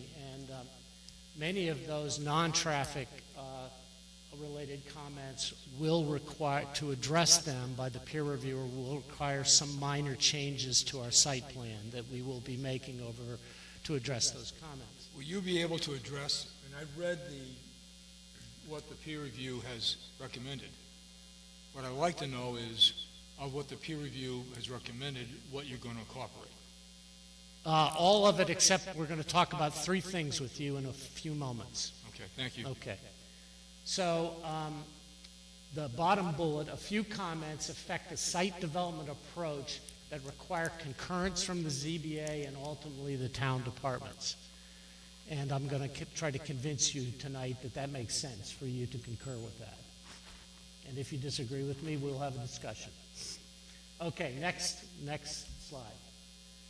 So the interim site plan that we submitted last week included that parking allocation plan that you have a copy of, that was one of the peer review comments and reiterated in your site comments. Snow storage areas, places to put snow temporarily till it melts, and that doesn't block site distances as you're pulling out into an intersection.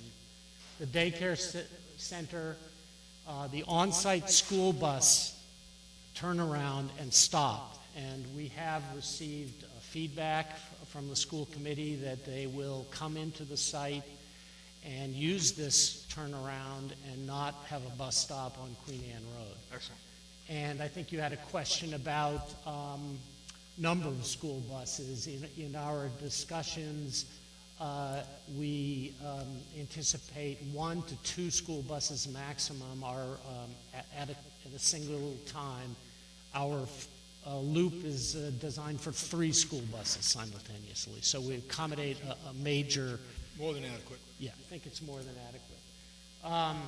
And then there's an issue of delivery of... We all get packages delivered to our houses, and UPS, Amazon, et cetera, and they need a place to park, and they can't double park. They do in many places, as you know. But we've designed places in here for them to be able to pull over and park, and there are a number of those spaces. They are larger spaces for vans and designed for temporary parking so that they don't have to double park in the middle of the road and affect emergency vehicles or impact the residents coming and going. So you have locations. Those are on that parking allocation plan. There is a big scale right on the stage behind you, and you can certainly zoom in on the digital copy and see exactly where those are. We met with your peer review consultant earlier this week and went through a number of these items, and we'll talk about the 3 items that I would say we didn't take exception to, but we wanted to clarify their intent and why there were comments on these. We'll come back to that. And as I said, we will be addressing all these comments, including the storm frequency comment for sizing the pipes, all nature of the comments that you saw. And we'll talk about these 3 comments in a moment. You will be getting a formal response letter from us in the next couple of weeks, and you will also be getting a revised set of plans that contain all of those components. Next slide. So the 3 things that we want to talk about, which one you raised, is the 8-foot by 22-foot parallel parking spaces. That is not in your zoning ordinance or in your subdivision regulations. All of your references are to parking lot, parallel, 90-degree parking or angled parking. Parallel parking is a different nature. Listen to me. I'm listening. No, listen. The Manual on Uniform Traffic Control Devices, which is the traffic gospel on designing parking lots and designing traffic control devices, uses a 8-foot by 22-foot parking space. That's what is used in the industry. It's used everywhere. The peer review consultant, and I'm not going to put words in their mouth because they're going to talk, raised concerns about doors opening and possibly having conflicts because of potentially narrow drive aisles, and concerns about delivery vehicles, and making sure that the fire department and your public safety officials did not have a concern about that. Can I make a comment on that? Yeah, absolutely. I believe the VHB's concern, as I read the report, was they might be fine with the 8-foot wide parallel. However, where you're looking to do it on a 20-foot street versus a 22-foot wide street, that was one of their concerns. And the way it was like, how you want it. Now, if you do a 22-foot street width, I think they have less concerns, and of course they're here to discuss that with an 8-foot wide parking. So the issue here is that was a key issue that I read. Okay. You're doing Understood. 20 foot instead of, I think, a requirement or recommended 22 feet, and now just doing 8 foot for parallel parking. What they're saying is doing both becomes probably a problem regarding passage, particularly with doors and with snow. So it's the width of the road as well as the 8 foot. Well, the snow will be removed from the entire travel lane. I understand that, but they were concerned about the width of the road, and I'll let Mike address Yeah, that as well. importantly, the wider your road gets, the faster the speeds go. We are designing a residential neighborhood. We are posting this at a very slow speed, and we're making it difficult for cars to go fast on purpose. I'm assuming you may have speed bumps in there someplace. No, we're doing traffic calming, we're doing tabletops that will do that, but most importantly, it's the geometry of the road. The 20-foot width with parallel spaces intimidates drivers. They have to go slow. The fact that we have very tight turning radiuses of 100 feet, or in some cases less, means that they can't drive that fast. So it goes hand in hand. When you have an 8-foot wide space and a very slow speed, you have a tight, confined travel system. And most of what we're designing for is the people that live there and visit there and make sure it's safe, and the fire department.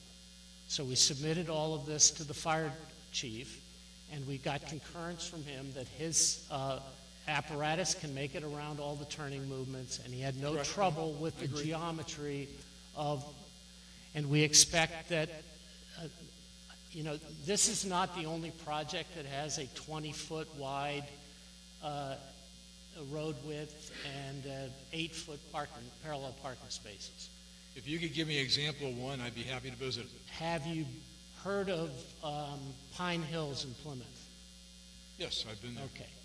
Pine Hills in Plymouth has 20-foot wide travel lanes and 8-foot wide parallel spaces where they have parallel parking on the road.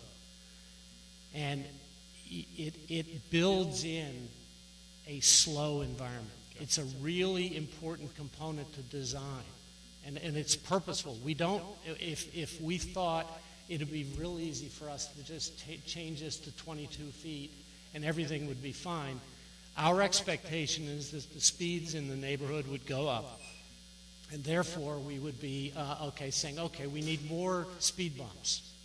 By having the narrow lanes and by having the tight curves, it creates a slow speed, and it's safer.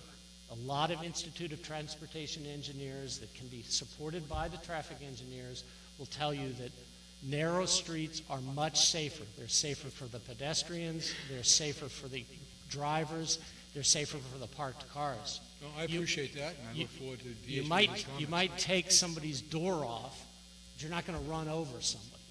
Okay? Well, no, I appreciate that. Thank you. It's not a joke. Okay. So number two is the layout and circulation. Again, has been reviewed by the fire department. We are posting this at a 15-mile-per-hour speed limit. Pine Oaks Village 1 and 2, 1 through 3 have a 10-mile-an-hour speed limit. So this is something that is ingrained in the approach here. So it's important to our team, and it's important to our design to maintain these two features. The natural depressions for stormwater, the peer review engineer raised concerns about those possibly having impacts to them. A couple of important points. They are dry now for a reason.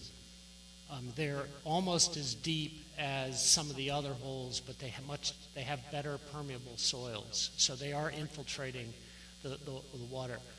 The kettle holes on Cape Cod that have wetlands in the bottom of them have clay material in them, and they hold up water, and therefore they turn into wetlands. These are dry for a reason. They can accept this stormwater. We have designed to have very aggressive pretreatment to keep the sediments out of them, keep litter and other stuff out. We're taking the discharge pipes close to the bottom so there's no water running down a steeper hill. We do intend to do some more testing of these bottom holes. We've done some on site, but we will do all of them. We have to do additional testing for our groundwater discharge permit. We're going to cover that in the next hearing. We feel very comfortable that these facilities will work, or these natural depressions will work in the long run. So we told the peer reviewer that we felt that we were in compliance with requirements and that we feel very confident that this will work. Okay. That's what I had Thank you. in my Good. time. Well done. Thank you. I'll have some few comments later. We have our peer consultant online to give their comments. Yes. Okay, I will. The town, Amy Inquesto, town attorney, just reminded me that I never asked the audience if anybody was recording the session. And if you are, you just need to let me know and get approval from the chair. So I'm assuming that no one is recording, and we are recording the meeting, as well as it is available for, as you can see, online access. Right. Sure. Thank you very much.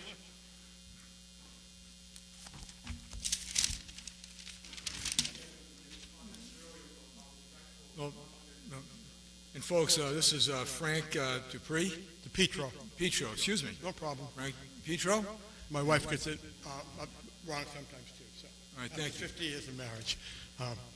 Anyways, I'm very comfortable presenting here after your comments on how respectful and competent the audience has been. So, again, for the record, my name is Frank DePietro. I'm a registered professional civil engineer at the VHB.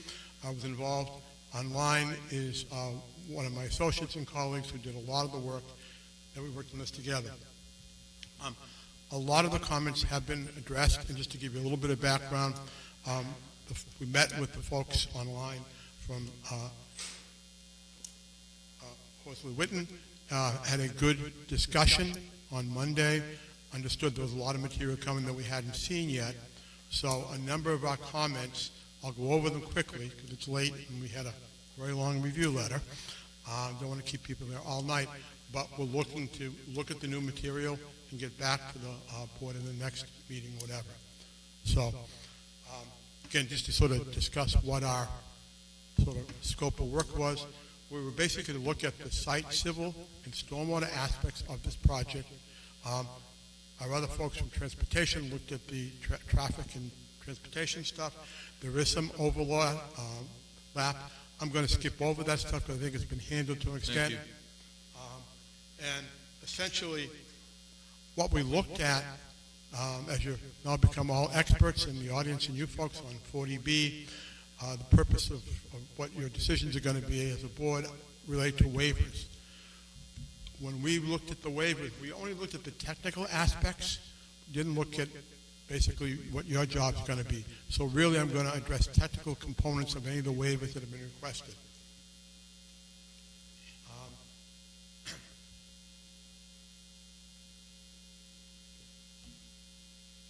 In our peer review letter of 14 pages, a lot of the items noted waiver requests and things like that. We just noted them for the record, but we then got into specific ones that were tied again to site civil stormwater. So I'm going to jump down to some of the site design requirements that have already been discussed already to an extent. We're talking about really the roadway widths, 22 foot, the 8-foot parallel parking by 22 foot. That's not something that's in your bylaws that we could find. Our concern really relates to the fact that you're opening doors, and in some cases there are parallel spaces on both sides of the roadway. You're opening the doors into the travel way. It's only a 10-foot travel way. Understand certainly the concerns, slowing down the traffic is important, but we have a real concern that that's going to be an issue. And so that's something that we noted in here. Our interpretation of reading your bylaws say that 9 foot is the width of a parking space. We would suggest that a request be made for a waiver if they're going to go after the 8-foot spaces. So that's one comment. So are you in favor of the 8-foot space or the 9-foot space? So If I'm parallel parking, and everything else is going to be 9 feet. I want to look at the whole roadway. Okay. So a 22-foot roadway and an 8-foot parking space would not have a problem. You have that extra foot on either side of that. Again, that's just our recommendation. Understanding the other aspects of trying to slow down and control parking and traffic calming, but that would be our recommendation. That's consistent with what your bylaw says for a parking space. Alternatively, there could be a request made for an 8-foot parking space for those parallel spaces that you could consider. Outdoor lighting is an important component, and as far as we could see in the materials we had seen previously, we haven't seen the new stuff yet, there was no information on the outdoor lighting. And again, I think that's something that should be submitted, something that should be reviewed. It's under Article 21 of your bylaws, and again, we didn't find any information on that in this submittal. Subdivision material. again, tied down to the subdivision standards for roadways. We've already talked about that. I'll skip over that, but feel free to interrupt me for any more details or questions that you have. Same thing with the stormwater sizing. Under the state regulations, Mass DEP, you design for a 25-year design storm. Your regulations require a 50-year design storm. That's a waiver request that you can sort of take a look at. One item in our discussion on Monday was, and I believe Horsley Witten's going to be doing this, in the depressions, the detention areas, the infiltration areas, they were going to look at a 50-year design storm. I think Richard Joe mentioned that they actually looked at a 100-year storm. We want to take a look at that. We want to make sure that all that is contained in those stormwater areas. So Frank, what you're saying, there's a lot of material that VHB still has to take a look at and prepare and then present at a future meeting. Is that correct? Right. Again, they may be addressing our comments that are in this letter, and so that's why I'm going over them very, very quickly. I don't want to spend a lot of time. Thank you.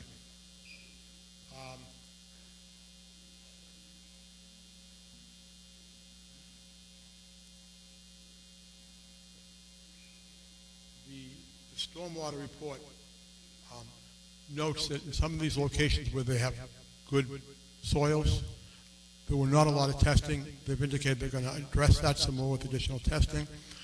One concern, we do have those over time, and it also ties to the general ongoing maintenance of the stormwater system on the site. These systems do need to be maintained and on a regular basis, and there's not, that we saw at this point, a detailed maintenance plan. With regard to the basins, you can certainly remove much of your stormwater, the sediment in your stormwater. Some's going to get into those low areas, and so that one component we would suggest or recommend of the ongoing stormwater is to check the basins that they may not get filled over time with sediment that would clog them, reduce the infiltration, and then the second part of that would be how long would water be standing in them? If there's children around, we want to make sure that there's no long-term standing water in these depressions. And again, that's certainly something I think that they indicate they're going to be addressing. Maintenance, again, ongoing maintenance is going to be an issue, and we want to make sure there's a maintenance plan. One question we have is this going to be maintained or owned by the current operators, or is it at some point in time, is it going to go into private ownership or homeowners association? Those kind of things would be something that we wanted the town review in the future. How do we end up with a homeowners association on rental property? Okay, again, I'm not sure who would be running that. Just throwing that out. Okay, that's fine.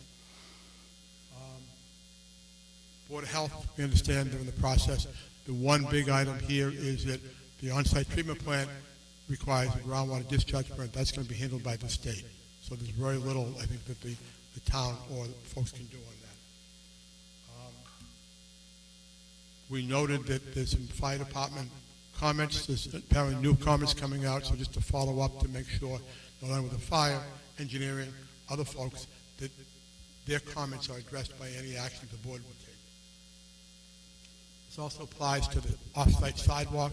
Again, it's something you've really discussed. I'm not going to get back into that, but something that needs to be addressed through transportation and DPW as well as the town staff. Looking, and these are permit plans, not final construction plans, they're not detailed, but looking at some of the grading associated with some of the accessible ramps, we think they want to take a second look at that. A couple locations, the parking spaces are very close to the ramps. I want to make sure those are clear and that the grading meet the standards that not only the American with Disability, but also the Massachusetts standards. They've noted that they've addressed one of our comments about where the plowed snow is going to be. Again, I think that's something that we want to make sure that there is a standard. Maybe it's a 1 inch or 2 inch snowfall and stuff like that. The volumes are there. The applicant had talked about this is going to be a phased 5 or 6 phase project. And again, how are those phases going to interact? There are also some aspects of this project, like the treatment plant, they're going to be built at one end of the project, and the development's going to go from the opposite end of the project. what are the temporary access points? How the water, how the sewer are going to be addressed? Those sections tied from all the area down and into that system. That needs to be addressed. We understand they're going to be putting together plans that show that stuff.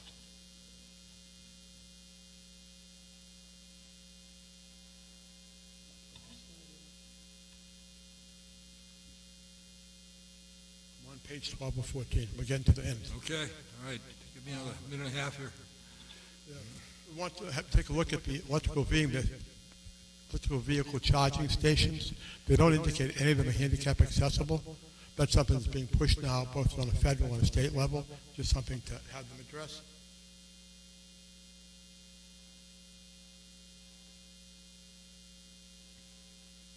I think they mentioned they're going to have an EV space at the treatment plant. Again, that's just meeting federal code and stuff.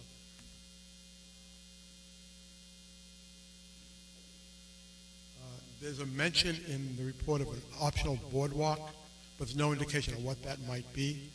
That might be something we want to have some indication as to what that will be in the future. So, I mean, VHB, I've looked at it, still have questions even after they respond, the applicant responded to your report, which need to be addressed.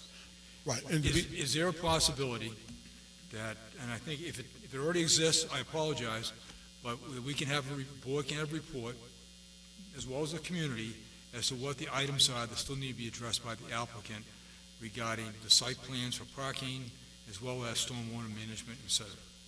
yes, we have not seen the new plans, so we need to take a look at those, but we'd certainly be able to do that, and instead of 14 pages, maybe we're down to 3 pages.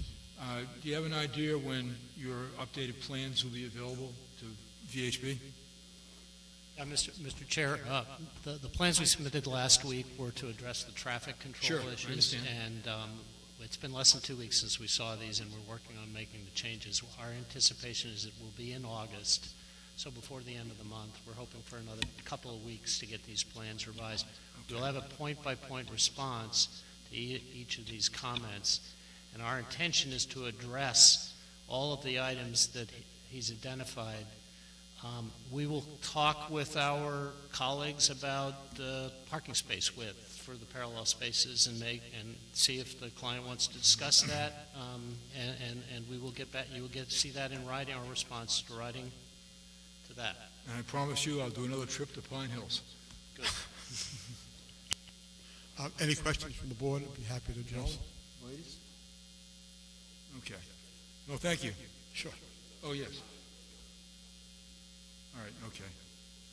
Yeah, go ahead, John. Yeah, sure. Some general questions on the review, or on the stormwater design. Are there any areas that are adjacent to other properties where there's a concern about the runoff, either running off of the Pine Oaks Village property or running onto it from adjacent properties, and how is that addressed? Can you hear me? The answer is no. There's no runoff to adjacent properties. There is I take that back. There is a unknown property to the north that does not have a title in identified, but there's nobody living there, and I don't think we know who the owner is. That has an area. It's controlled. It's not it's just a very small amount of area. Everything else is internal to these natural kettle holes. So the undulations of the property and everything all, Yep. Basically. Yeah, we're able to direct the stormwater into there. There's a small area that drains to the power right-of-way just because it's the back of an area, but that's not a residential area, and that's being managed with one of those underground treatment systems, so it has virtually no discharge during very big storms. So that's actually my second question. The stormwater chambers that you talked about, how is the water diverted? Is that a mechanical process, or is it something that's just based on the level of water that enters the chambers? Just gravity. It goes through the pre-treatment systems, which I showed you some pictures of and some schematics, and then it flows by gravity into the bottom of the chambers. They fill up, and then they have either an overflow or they contain all of the 100-year frequency storm. If we have a 500-year storm, that water actually would back up onto the parking lot. That's fairly common. You design to a certain storm, and then you make sure everything works during something maybe twice or 3 times that size. And final question on the, how are the roof drains incorporated into the stormwater system?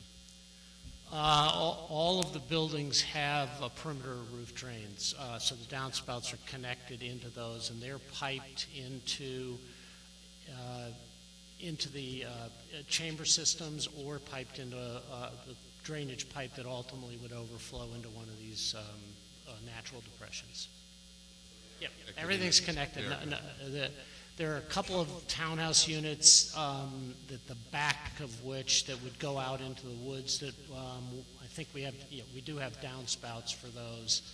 Only the townhouse units, though. The big lodge buildings are all surrounded completely. Thank you.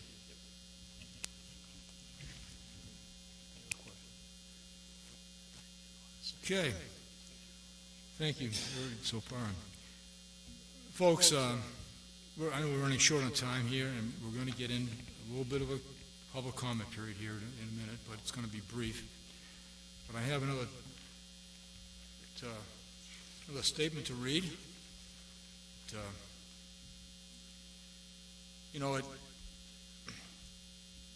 Personally, sitting here and listening to all those reports, many times I wish that open meeting laws would allow us, and I know what can be suggested, where the board can sit down, get on a conference table, get all the parties together, and just go over these plans and just ask questions and work it out. It's somewhat difficult to do it in this format of a meeting to best understand plans and to ask questions and to be interactive. I also personally feel, because this is for our board, we typically don't get into detailed site plan reviews, and certainly conservation, as well as issues regarding stormwater management. So this is a little new for us. So, as part of our review of the Chapter 40B comprehensive permit application, as Chair of the Harwich Board of Appeals, momentarily I'll be making a formal motion formally requesting that the applicant present their proposed site and stormwater management plans, including the site plans and stormwater management plans, to both the Harwich Planning Board and Conservation Commission. This request is not for the purpose of obtaining formal approvals from those boards, but rather to solicit advisory input, technical recommendations, and feedback on matters that ordinarily fall within their respective jurisdictions under standard local permitting. The applicant has requested waivers from several local regulations, some of which, in a non-40B application, would be subject to direct review and approval by the Planning Board and Conservation Commission. These may include waivers related to subdivision control, stormwater management, site development standards, and local wetland bylaws. Given that the Board of Appeals is the sole permitting granting authority in this 40B process, it is important that we consult with boards and committees that typically oversee these areas to ensure a thorough and well-informed decision. We ask that the applicant request the Planning Board and Conservation Commission schedule these presentations at their earliest convenience, so that their comments may be considered as part of our deliberations. And please understand that it's entirely at the decision by the applicant and these boards to do so. We cannot regulate that. It's their call. They can say no, they can say yes. That's how it goes. As I have previously stated, to achieve the best outcome for Harwich, this process should not be adversarial. So I urge everyone involved, board members, consultants, the Pine Oak Village Development Team, the Harwich community, and now the Planning Board and Conservation Commission, to approach the CPA with transparency and good faith. Let's focus on facts, listen to concerns, and work together to produce a final plan that benefits both the applicant and the community. any questions from the board, discussion on this? Okay. All right, so I'm going to make a motion.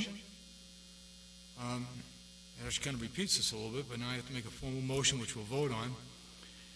As part of our review of this Chapter 40B comprehensive permitting application, the Harwich Board of Appeals is formally requesting that the applicant present their proposed site plans, grading and erosion control plans, and stormwater management plans to the Harwich Planning Board and Harwich Conservation Commission. This request is not for the purpose of obtaining formal approvals from those boards, but rather to solicit advisory input, technical recommendations, and feedback on matters that ordinarily fall within the respective jurisdictions and understanded local permitting. The applicant has requested waivers from several local regulations, some of which, in a non-40B application, would be subject to direct review and approval by the Planning Board and Conservation Commission. These include waivers related to subdivision control, stormwater management, site development standards, and local wetland bylaws. Given that the Harwich Board of Appeals is the sole permitting granting authority in this 40B process, it is important that we consult with the boards that typically oversee these areas to ensure a thorough and well-informed decision. We ask the applicant schedule these presentations promptly and so that their comments may be considered in part of our deliberation. Any comments on the motion? Yes. Question is, I think I heard you say it's not a requirement. No. And nothing in your motion makes that clear that it's optional. The applicant. Okay, obviously, I don't know how to Just want revise to a be really motion. clear. It is not the applicant nor the boards. We cannot regulate them doing so. And that is per the advice from our council. I understand that. Okay. Just want to make sure that the motion Yeah. is very And clear. I think everyone, given the thing here, they'll understand that, and I would, that being the case, I would be happy to forward legal standing issues on how this should be handled from the town attorney. Is that correct, Amy? Okay, so, all right. Again, folks, we want to get this right. It doesn't mean that we may or may not agree with the waivers, but I think getting expert opinion from boards which have dealt with some of these items in the past, not to just rubber stamp peer reviews, but to get other informative opinions from other town boards, I think is important. So, do I hear a second on that motion? Okay, second by Marilyn. And I'd like to have a vote for approval. All those in favor? Aye. Okay, it is unanimous. And at a convenient time, the applicant can contact the board and let us know what your plans may be after you consider it. Certainly, Mr. Chairman. If I may, just a brief response. Sure. I understand the spirit of your request and the courtesy of telling me about it in advance. We will get back to you formally. The only thing I would say is I do believe it's not appropriate that the applicant make such a request. I will certainly talk to Christine Flynn, your town planner, and if she advises those two boards, the Planning Board and the Conservation Commission, that they can ask us to attend a meeting for informational purposes and to get some feedback from them, I'm sure that we would do that, number one. Number two, again, I understand the spirit, but as you have seen and experienced, and everybody here, that there are detailed plans and there's a lot of analysis, and I don't think a meeting with the Planning Board or the Conservation Commission alone is going to accomplish what has been done already and will be done with our excellent engineers and your excellent peer reviewers commenting on things like the stormwater and the subdivision. And again, I'm not saying that your spirit is wrong. It's just not necessarily real practical. But again, for now, I certainly want to cooperate, as does my client. And so if Christine can arrange for some times, if the Planning Board and the Conservation Commission make such a request to us, then we would certainly go and share what we can. Thank you. Thank you, and that kind of tees up. I already wrote a memo to both boards requesting their cooperation with this, And actually in that, no, I won't get into the whole reading of this thing, but basically I've requested have a memo, and I think you all have a copy of it. Anybody have any questions or comments regarding the memo request? Does he have any questions on the memo request? No, just one thing I forgot to say, so much for spontaneity. It is also part of the 40B process, and I believe that your town planner, Christine, did do this. All of those boards, the Planning Board and the Conservation Commission and others, have received all of the project plans. And certainly the peer review reports and the exchanges of information that we have done together at these hearings, as you have noted, that they are on the town website. So it's not as if those boards have had no opportunity to review things, and they certainly do know, I believe, that their input is welcome at a hearing like this on a 40B project. And again, I say that not to, not to really criticize your request. As I said, we'll cooperate to the extent reasonable. But I do think that you have already provided those boards with the opportunity to review things and to send in comments. So I don't know if Christine wants to comment on that, but I just wanted to note that.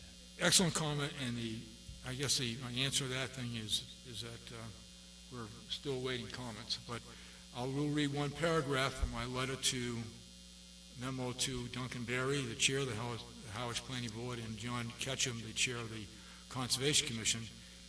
We respectfully ask that you review the materials and provide comments or recommendations either in writing or through a public presentation by the applicant at your earliest convenience. The Harwich Board of Appeals will take your feedback under advisement as we move forward in our public hearing process. So, that's that. What time are we looking at here? 9:06. I just have, anybody have any further questions?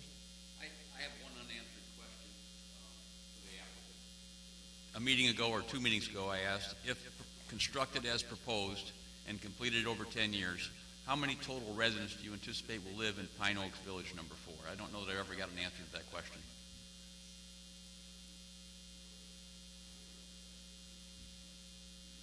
Apologize, could you repeat the question? Yes. If constructed as proposed and completed within the 10 years, how many total residents do you anticipate will live in Pine Oaks Village number 4? The total number of residents, we're happy to answer just as a background before I say it. Per se, the number of residents doesn't matter. It's the impacts that all the professionals and our engineers work on together to explain what the impacts from the project are. That said, objective studies, not from us but other sources, have indicated for a project this size with the apartment unit configuration that the estimate is in the range of a maximum total of about 521. There was a conservative methodology, which is 521. I believe based on statistics, without weighing things any further, is a little shy of 500. So it's roughly in the range of 500 residents. Thank you. One last question that I have, and I don't know if it's possible, but is it possible that you can still can put up on the screen your site location map?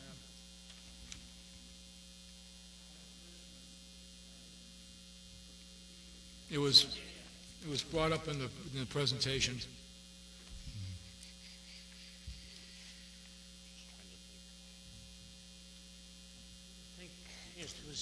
It was Jeff's plan had the vicinity with all the intersections. Is that what you're looking for? No. This actually, why don't you hand this down the street a little bit? Yeah, that's Jeff's plan. Jeff, is he still there? Yep. You have that. There we go. Oh, go back. Yep. Okay. So, obviously, I can't necessarily totally see all the road works here, but first of all, on this here, is the frontage, is that little, T-top or whatever, is that the frontage on Queen Anne Road? Yes. Okay. And how many feet is that frontage? Is that the appropriate, I mean, that's the approved frontage for the lot, right? That's already been addressed and that's approved? It just looked different to me the first time I saw it. Okay. That's all, not, it's the,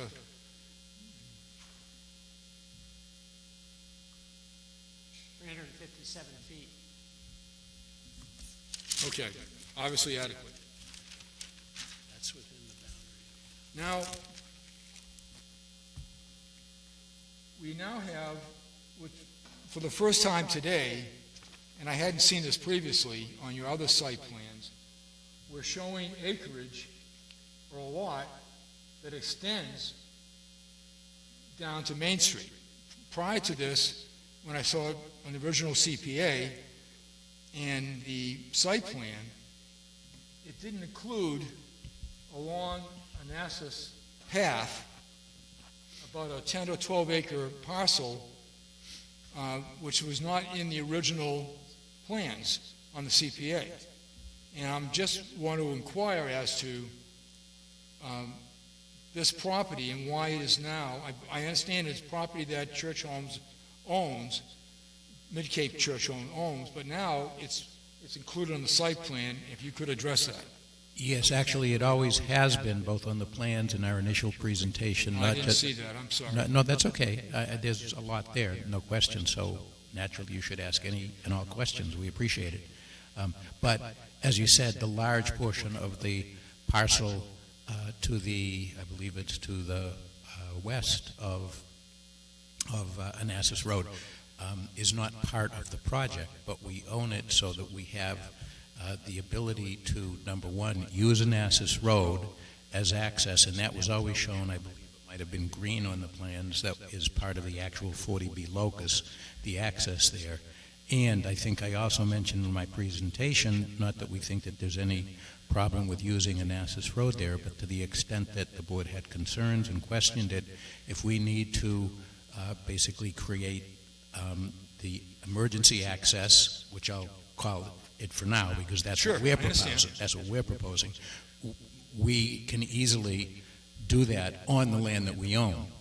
So it's correct that the land itself is not part of the as part of the project, and Rich Clater is just showing me, my memory on this one was good, green on the plans that we're showing and that we filed is part of the project. So the access there along Onassis has always been part of the project. So when your reports in the past showing the amount of coverage and then amount of still open space, did that include that does not, I didn't think that included that 12, it's 12 acres, right? Right, I think we were being cautious, and even though it is part of the project for your review, we didn't include it in the overall site acreage. Is that correct, Rich? Yes. Yeah. Okay. So at the moment, none of the capacities, apartment buildings, site coverages, all that kind of building coverages, none of those percentages include that 12 acres. Oh, correct, absolutely. Okay. It's now that now that it's been brought up, are there future plans for this 12 acres? I can't answer that. I'm not sure that my client can answer that. That comes up in many projects when, in this case, for a legitimate purpose to provide that access there. Whatever the zoning allows could be done. Are there present plans to have another phase? Not that I know of. All right, well, thank you. I can add at least from a regulatory standpoint, it's important that you know that the Massachusetts Environmental Policy Act does not allow you to segregate projects. So you submit the project to the Massachusetts Environmental Policy Act that you propose to build. And if it's sometime in the future, 10, 15, 30, 50 years from now, you want to come in and do something different, you have to go through a notice of project change, a formal process to change the environmental impacts. So the submission that you have that's coming in is the proposal for the 40B project. All right, thank you. Okay. We're going to, at the moment here, set up and just be running over a little bit, a 20-minute section for public comment. As we did on previous meetings, we'll try to schedule future agendas to, as I did the last meeting, for a little over an hour, additional public comments. So happy to kick that off. We all know the rules that we try to do as far as keep it to 3 minutes and with a 2.5-minute warning. Whoever would like to step forward to make the first public comment, you are welcome. And I think at some point you can put down your name and address, the name anyways, on there, and identify yourselves. Hi, I'm Sherry Stockdale from North Harwich, and I just want to address a few of the things that were said tonight. As far as the capacity of what Pine Oaks 4, how many people could live there, based on when it was 248 units, there were 82 one-bedroom units, which would house 2 people each. That would be 164 people. There were 137 two-bedroom units, which could each house 4 people. That would be 548 residents. There are 29 three-bedroom units that could each house 6 people. That would be 174 people for 886 at full capacity. So now it's gone down from 248 to 242, so it's a little bit less than that. But then again, consider that they own other property back there that could be developed. So you are seriously looking at potentially 890 people to 1,000 people. So please be clear about that. Something else that I'd like to mention is that even though the number of vehicle trips has gone down to 1,624, that's still a 23% increase over what Queen Anne handles right now, 7,000 vehicles per day. The updated proposal did include discussion about the Marceline property and the effects of that, but it did not take into account the Eagle Pond, which, although it's not in Harwich, its only access is through Harwich at the Depot Road Main Street intersection. I would like to also bring out about the grants, and this is some expert opinion. This is from Chris Nickerson, who spent 33 years on the Harwich DPW, over 20 years of that as road maintenance manager, and a member of the Joint Transportation Committee at the Cape Cod Commission. Quote, "The land does not exist to build the roads the way they would have to be built in order to qualify for state complete street grants. The infrastructure improvements that will be required will be funded by taxpayer dollars. The design criteria to qualify for state grants is 42 feet of asphalt, as that is what constitutes a complete street. That is 24 feet of travel lanes, 2 12-foot travel lanes, 2 4-foot bike lanes, and 2 5-foot wide sidewalks. That's what the state of Massachusetts calls a complete street. In order to use money through the Cape Cod Commission from the state, you have to build that way.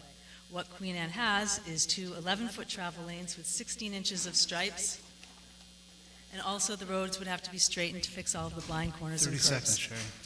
The Harwich Department of Public Works Director Lincoln Hooper, just a few nights ago at a meeting, said it now costs $2 million a mile for sidewalk installation.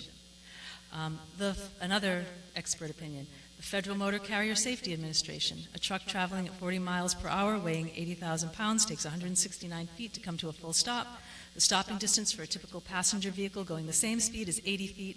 Big trucks require more than twice the stopping distance. Trucks weighing 80,000 to 100,000 pounds routinely travel Queen Anne Road. So while, okay. Thank you, appreciate it. Next, please.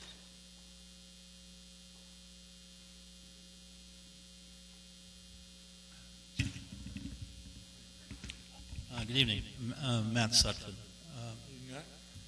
May I approach you and give you a visual aid as part of my discussion? Sure. Thank you.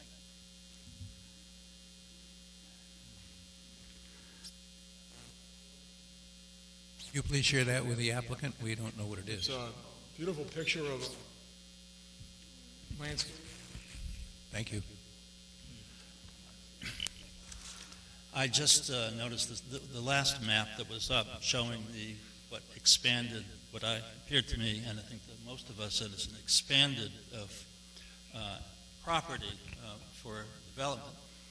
You may or may not be aware that it butts on 374 Main Street.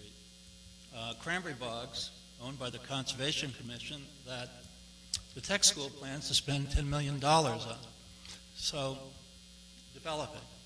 So when you look at that, and you look at this green area that was just presented, I think you can see that there is a destroyed hamlet here.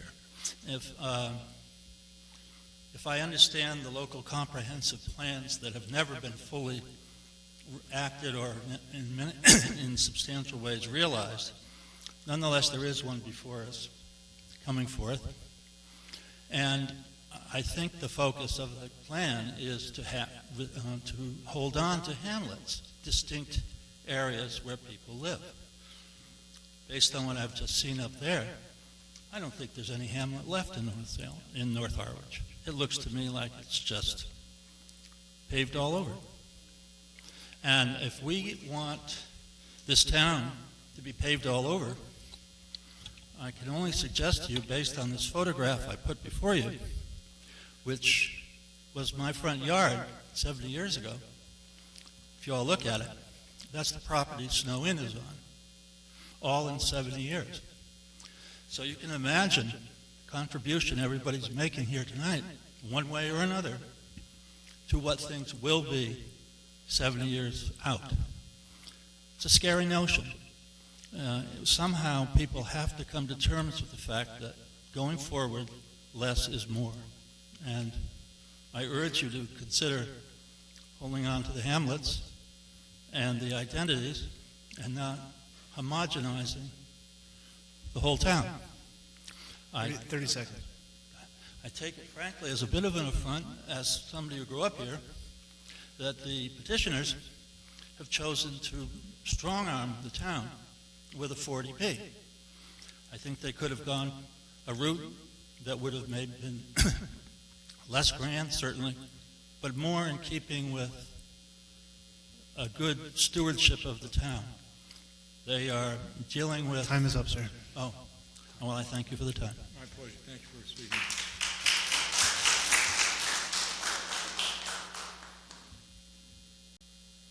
Would anyone else like to address?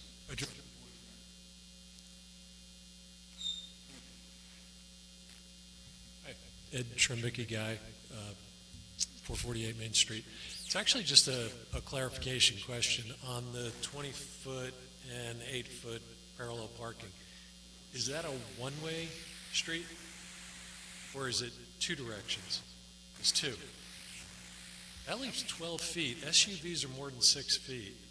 How are you going to get two cars going when you got cars parked in a parallel parking? Permission.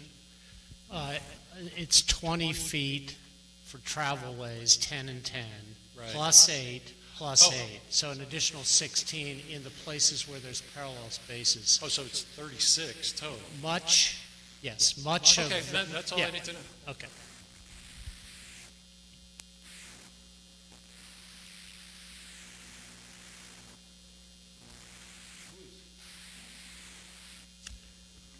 Perhaps there's someone else who wants to speak out to this lady, if you might line up now, would be great.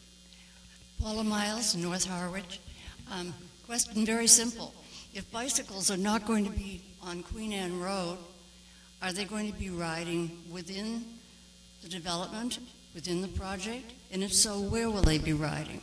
Will they be riding next to those vehicles that are parallel parking and opening their doors out into the traffic? Where are the bicycles going to be? Thank you.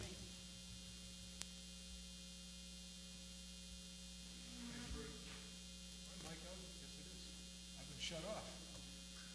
Anyone else want to speak to it tonight?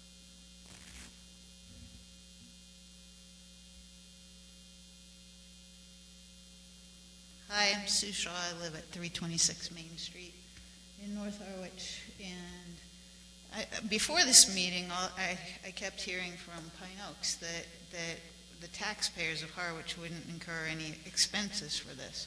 But it sounds like it's going to be very expensive with anything that the state doesn't cover for infrastructure changes.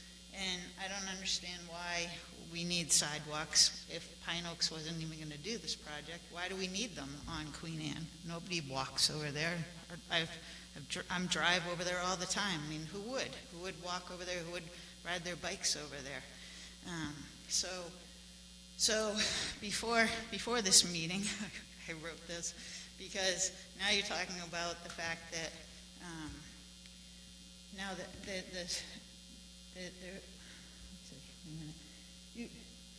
that the long-term improvements, which would be expensive, that these two entities that are applying for their housing are gonna contribute a fair share.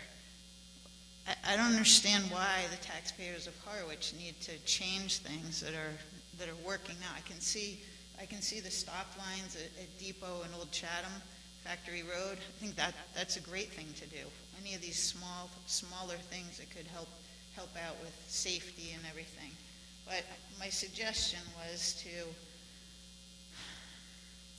originally when I wrote this, was to have Pine Oak sign something, some legal document that anything that the state doesn't cover, they'll cover, because it would protect the Harwich taxpayers for these costs that we already foresee and we have no vote on.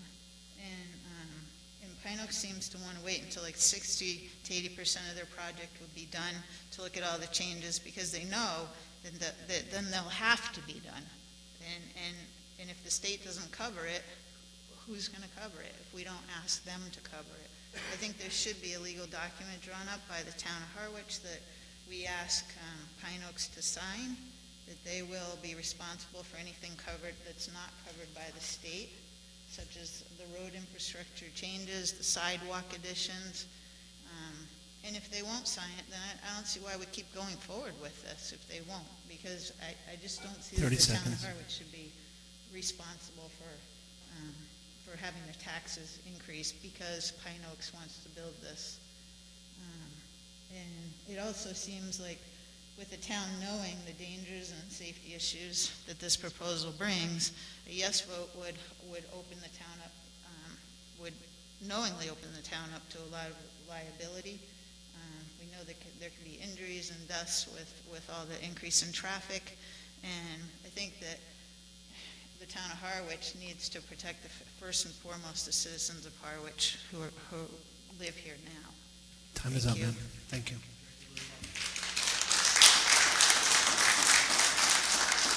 I have a quick question about the public transportation.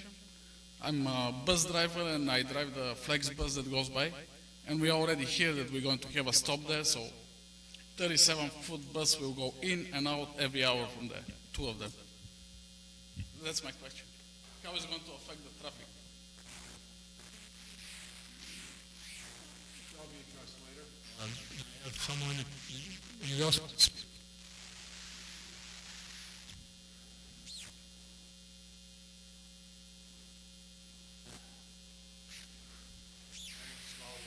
live at 331 Main Street.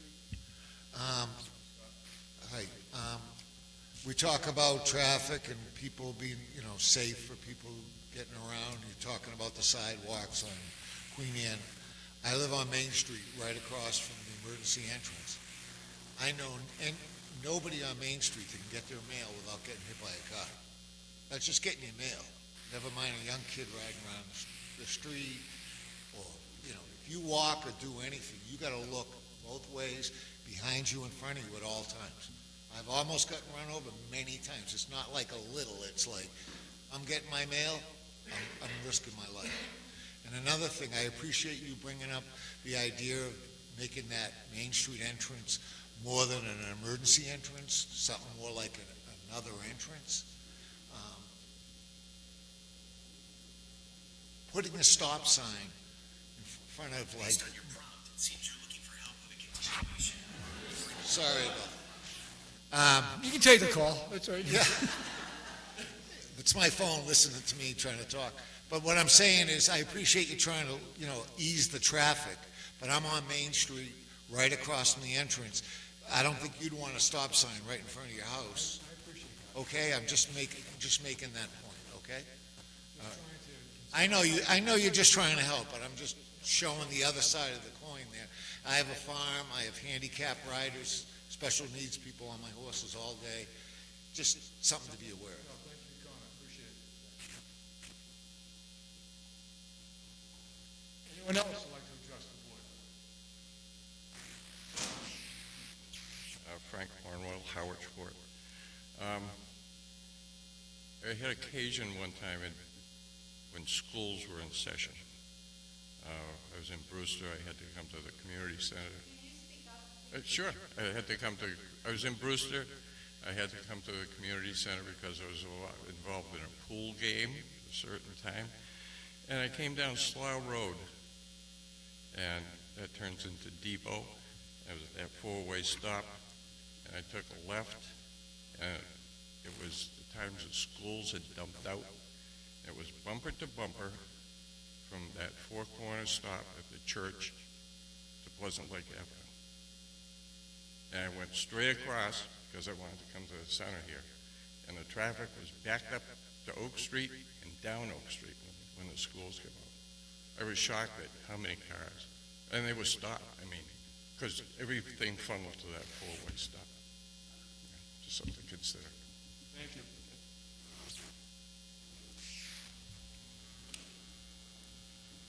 Is there anyone else that would like to speak to address the board tonight on something?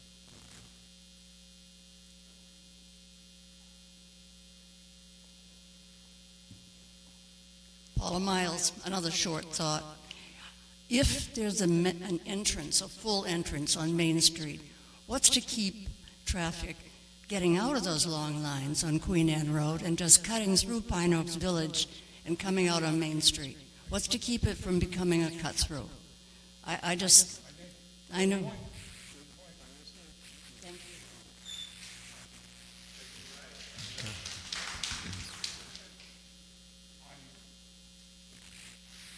We have a few more minutes.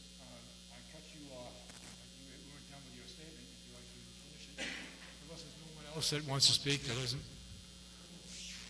Anyone new that wants to speak tonight? Okay, why don't you, well, this lady was cut off first. Not that I enjoy cutting you off, Matt, I just wanted to.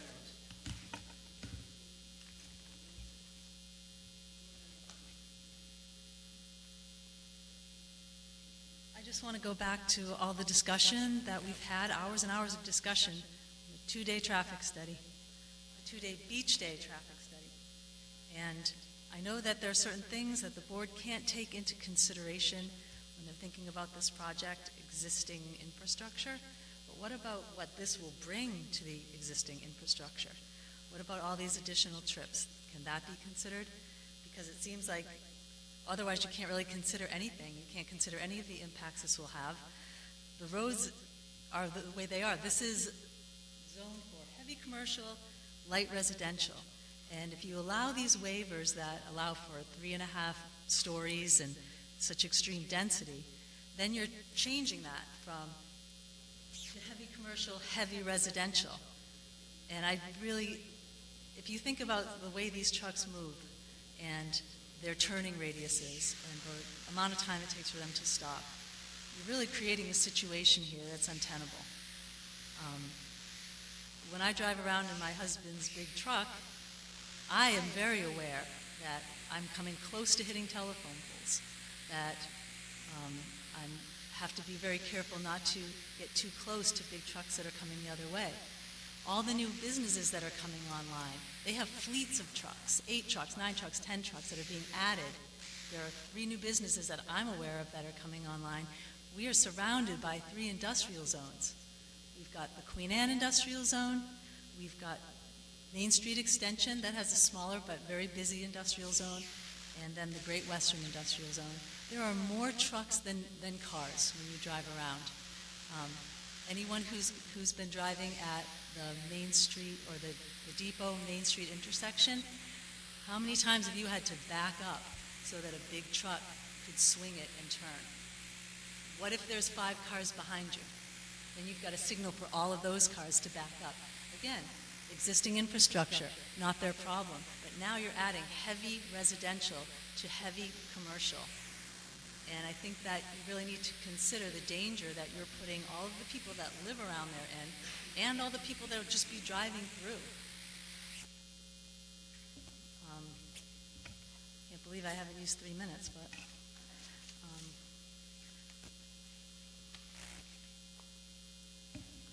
30 seconds, ma'am.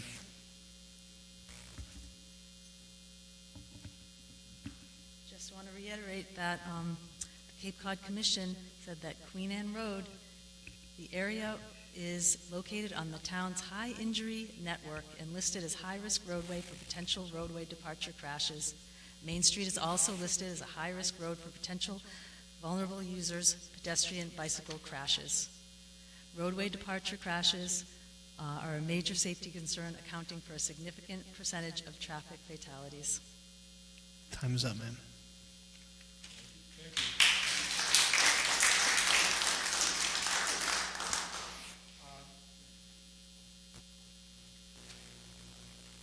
One quick question. And then, We've been on one of the subject meetings.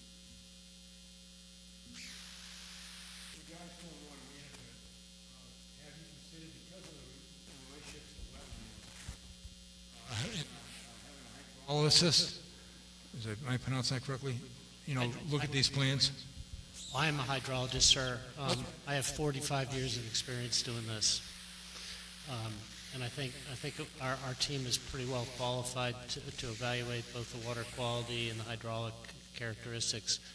We do internal peer review with our colleagues, so we get a lot of feedback on these plans. We feel very confident that the stormwater program is pretty much state of the art. Thank you. Now, the last meeting, we brought up extending our meeting past October. Was there an opportunity for you folks, the applicant, to talk to, I think that would have been our consultant, to review, with Judy Barrett, review, and, you know, extending the meetings at least another month? And did that happen? Discussed, but at this time, we're not going to extend it. It's still 2 full months, actually about 2.5 months, and it may be appropriate for you to ask again closer to that October date. But we also, call me cockeyed optimistic, but we essentially have pretty much, other than some feedback, next hearing on traffic, and likewise the peer review on the site and civil engineering. But those, I anticipate, would certainly be wrapped up. A lot of the things on the environmental overlap, and as Mr. DePietro said tonight, in terms of impacts related to our groundwater discharge permit, that's a state permit, and we abide by that. So I understand the request. I don't take any issue with your asking, but for me, it's premature, so, you know, we'll address it in the future if necessary. Thank you. Okay. All right, thank you. Any other questions from the board? Comments? Okay. Well, can I see your agenda, because I just misplaced mine.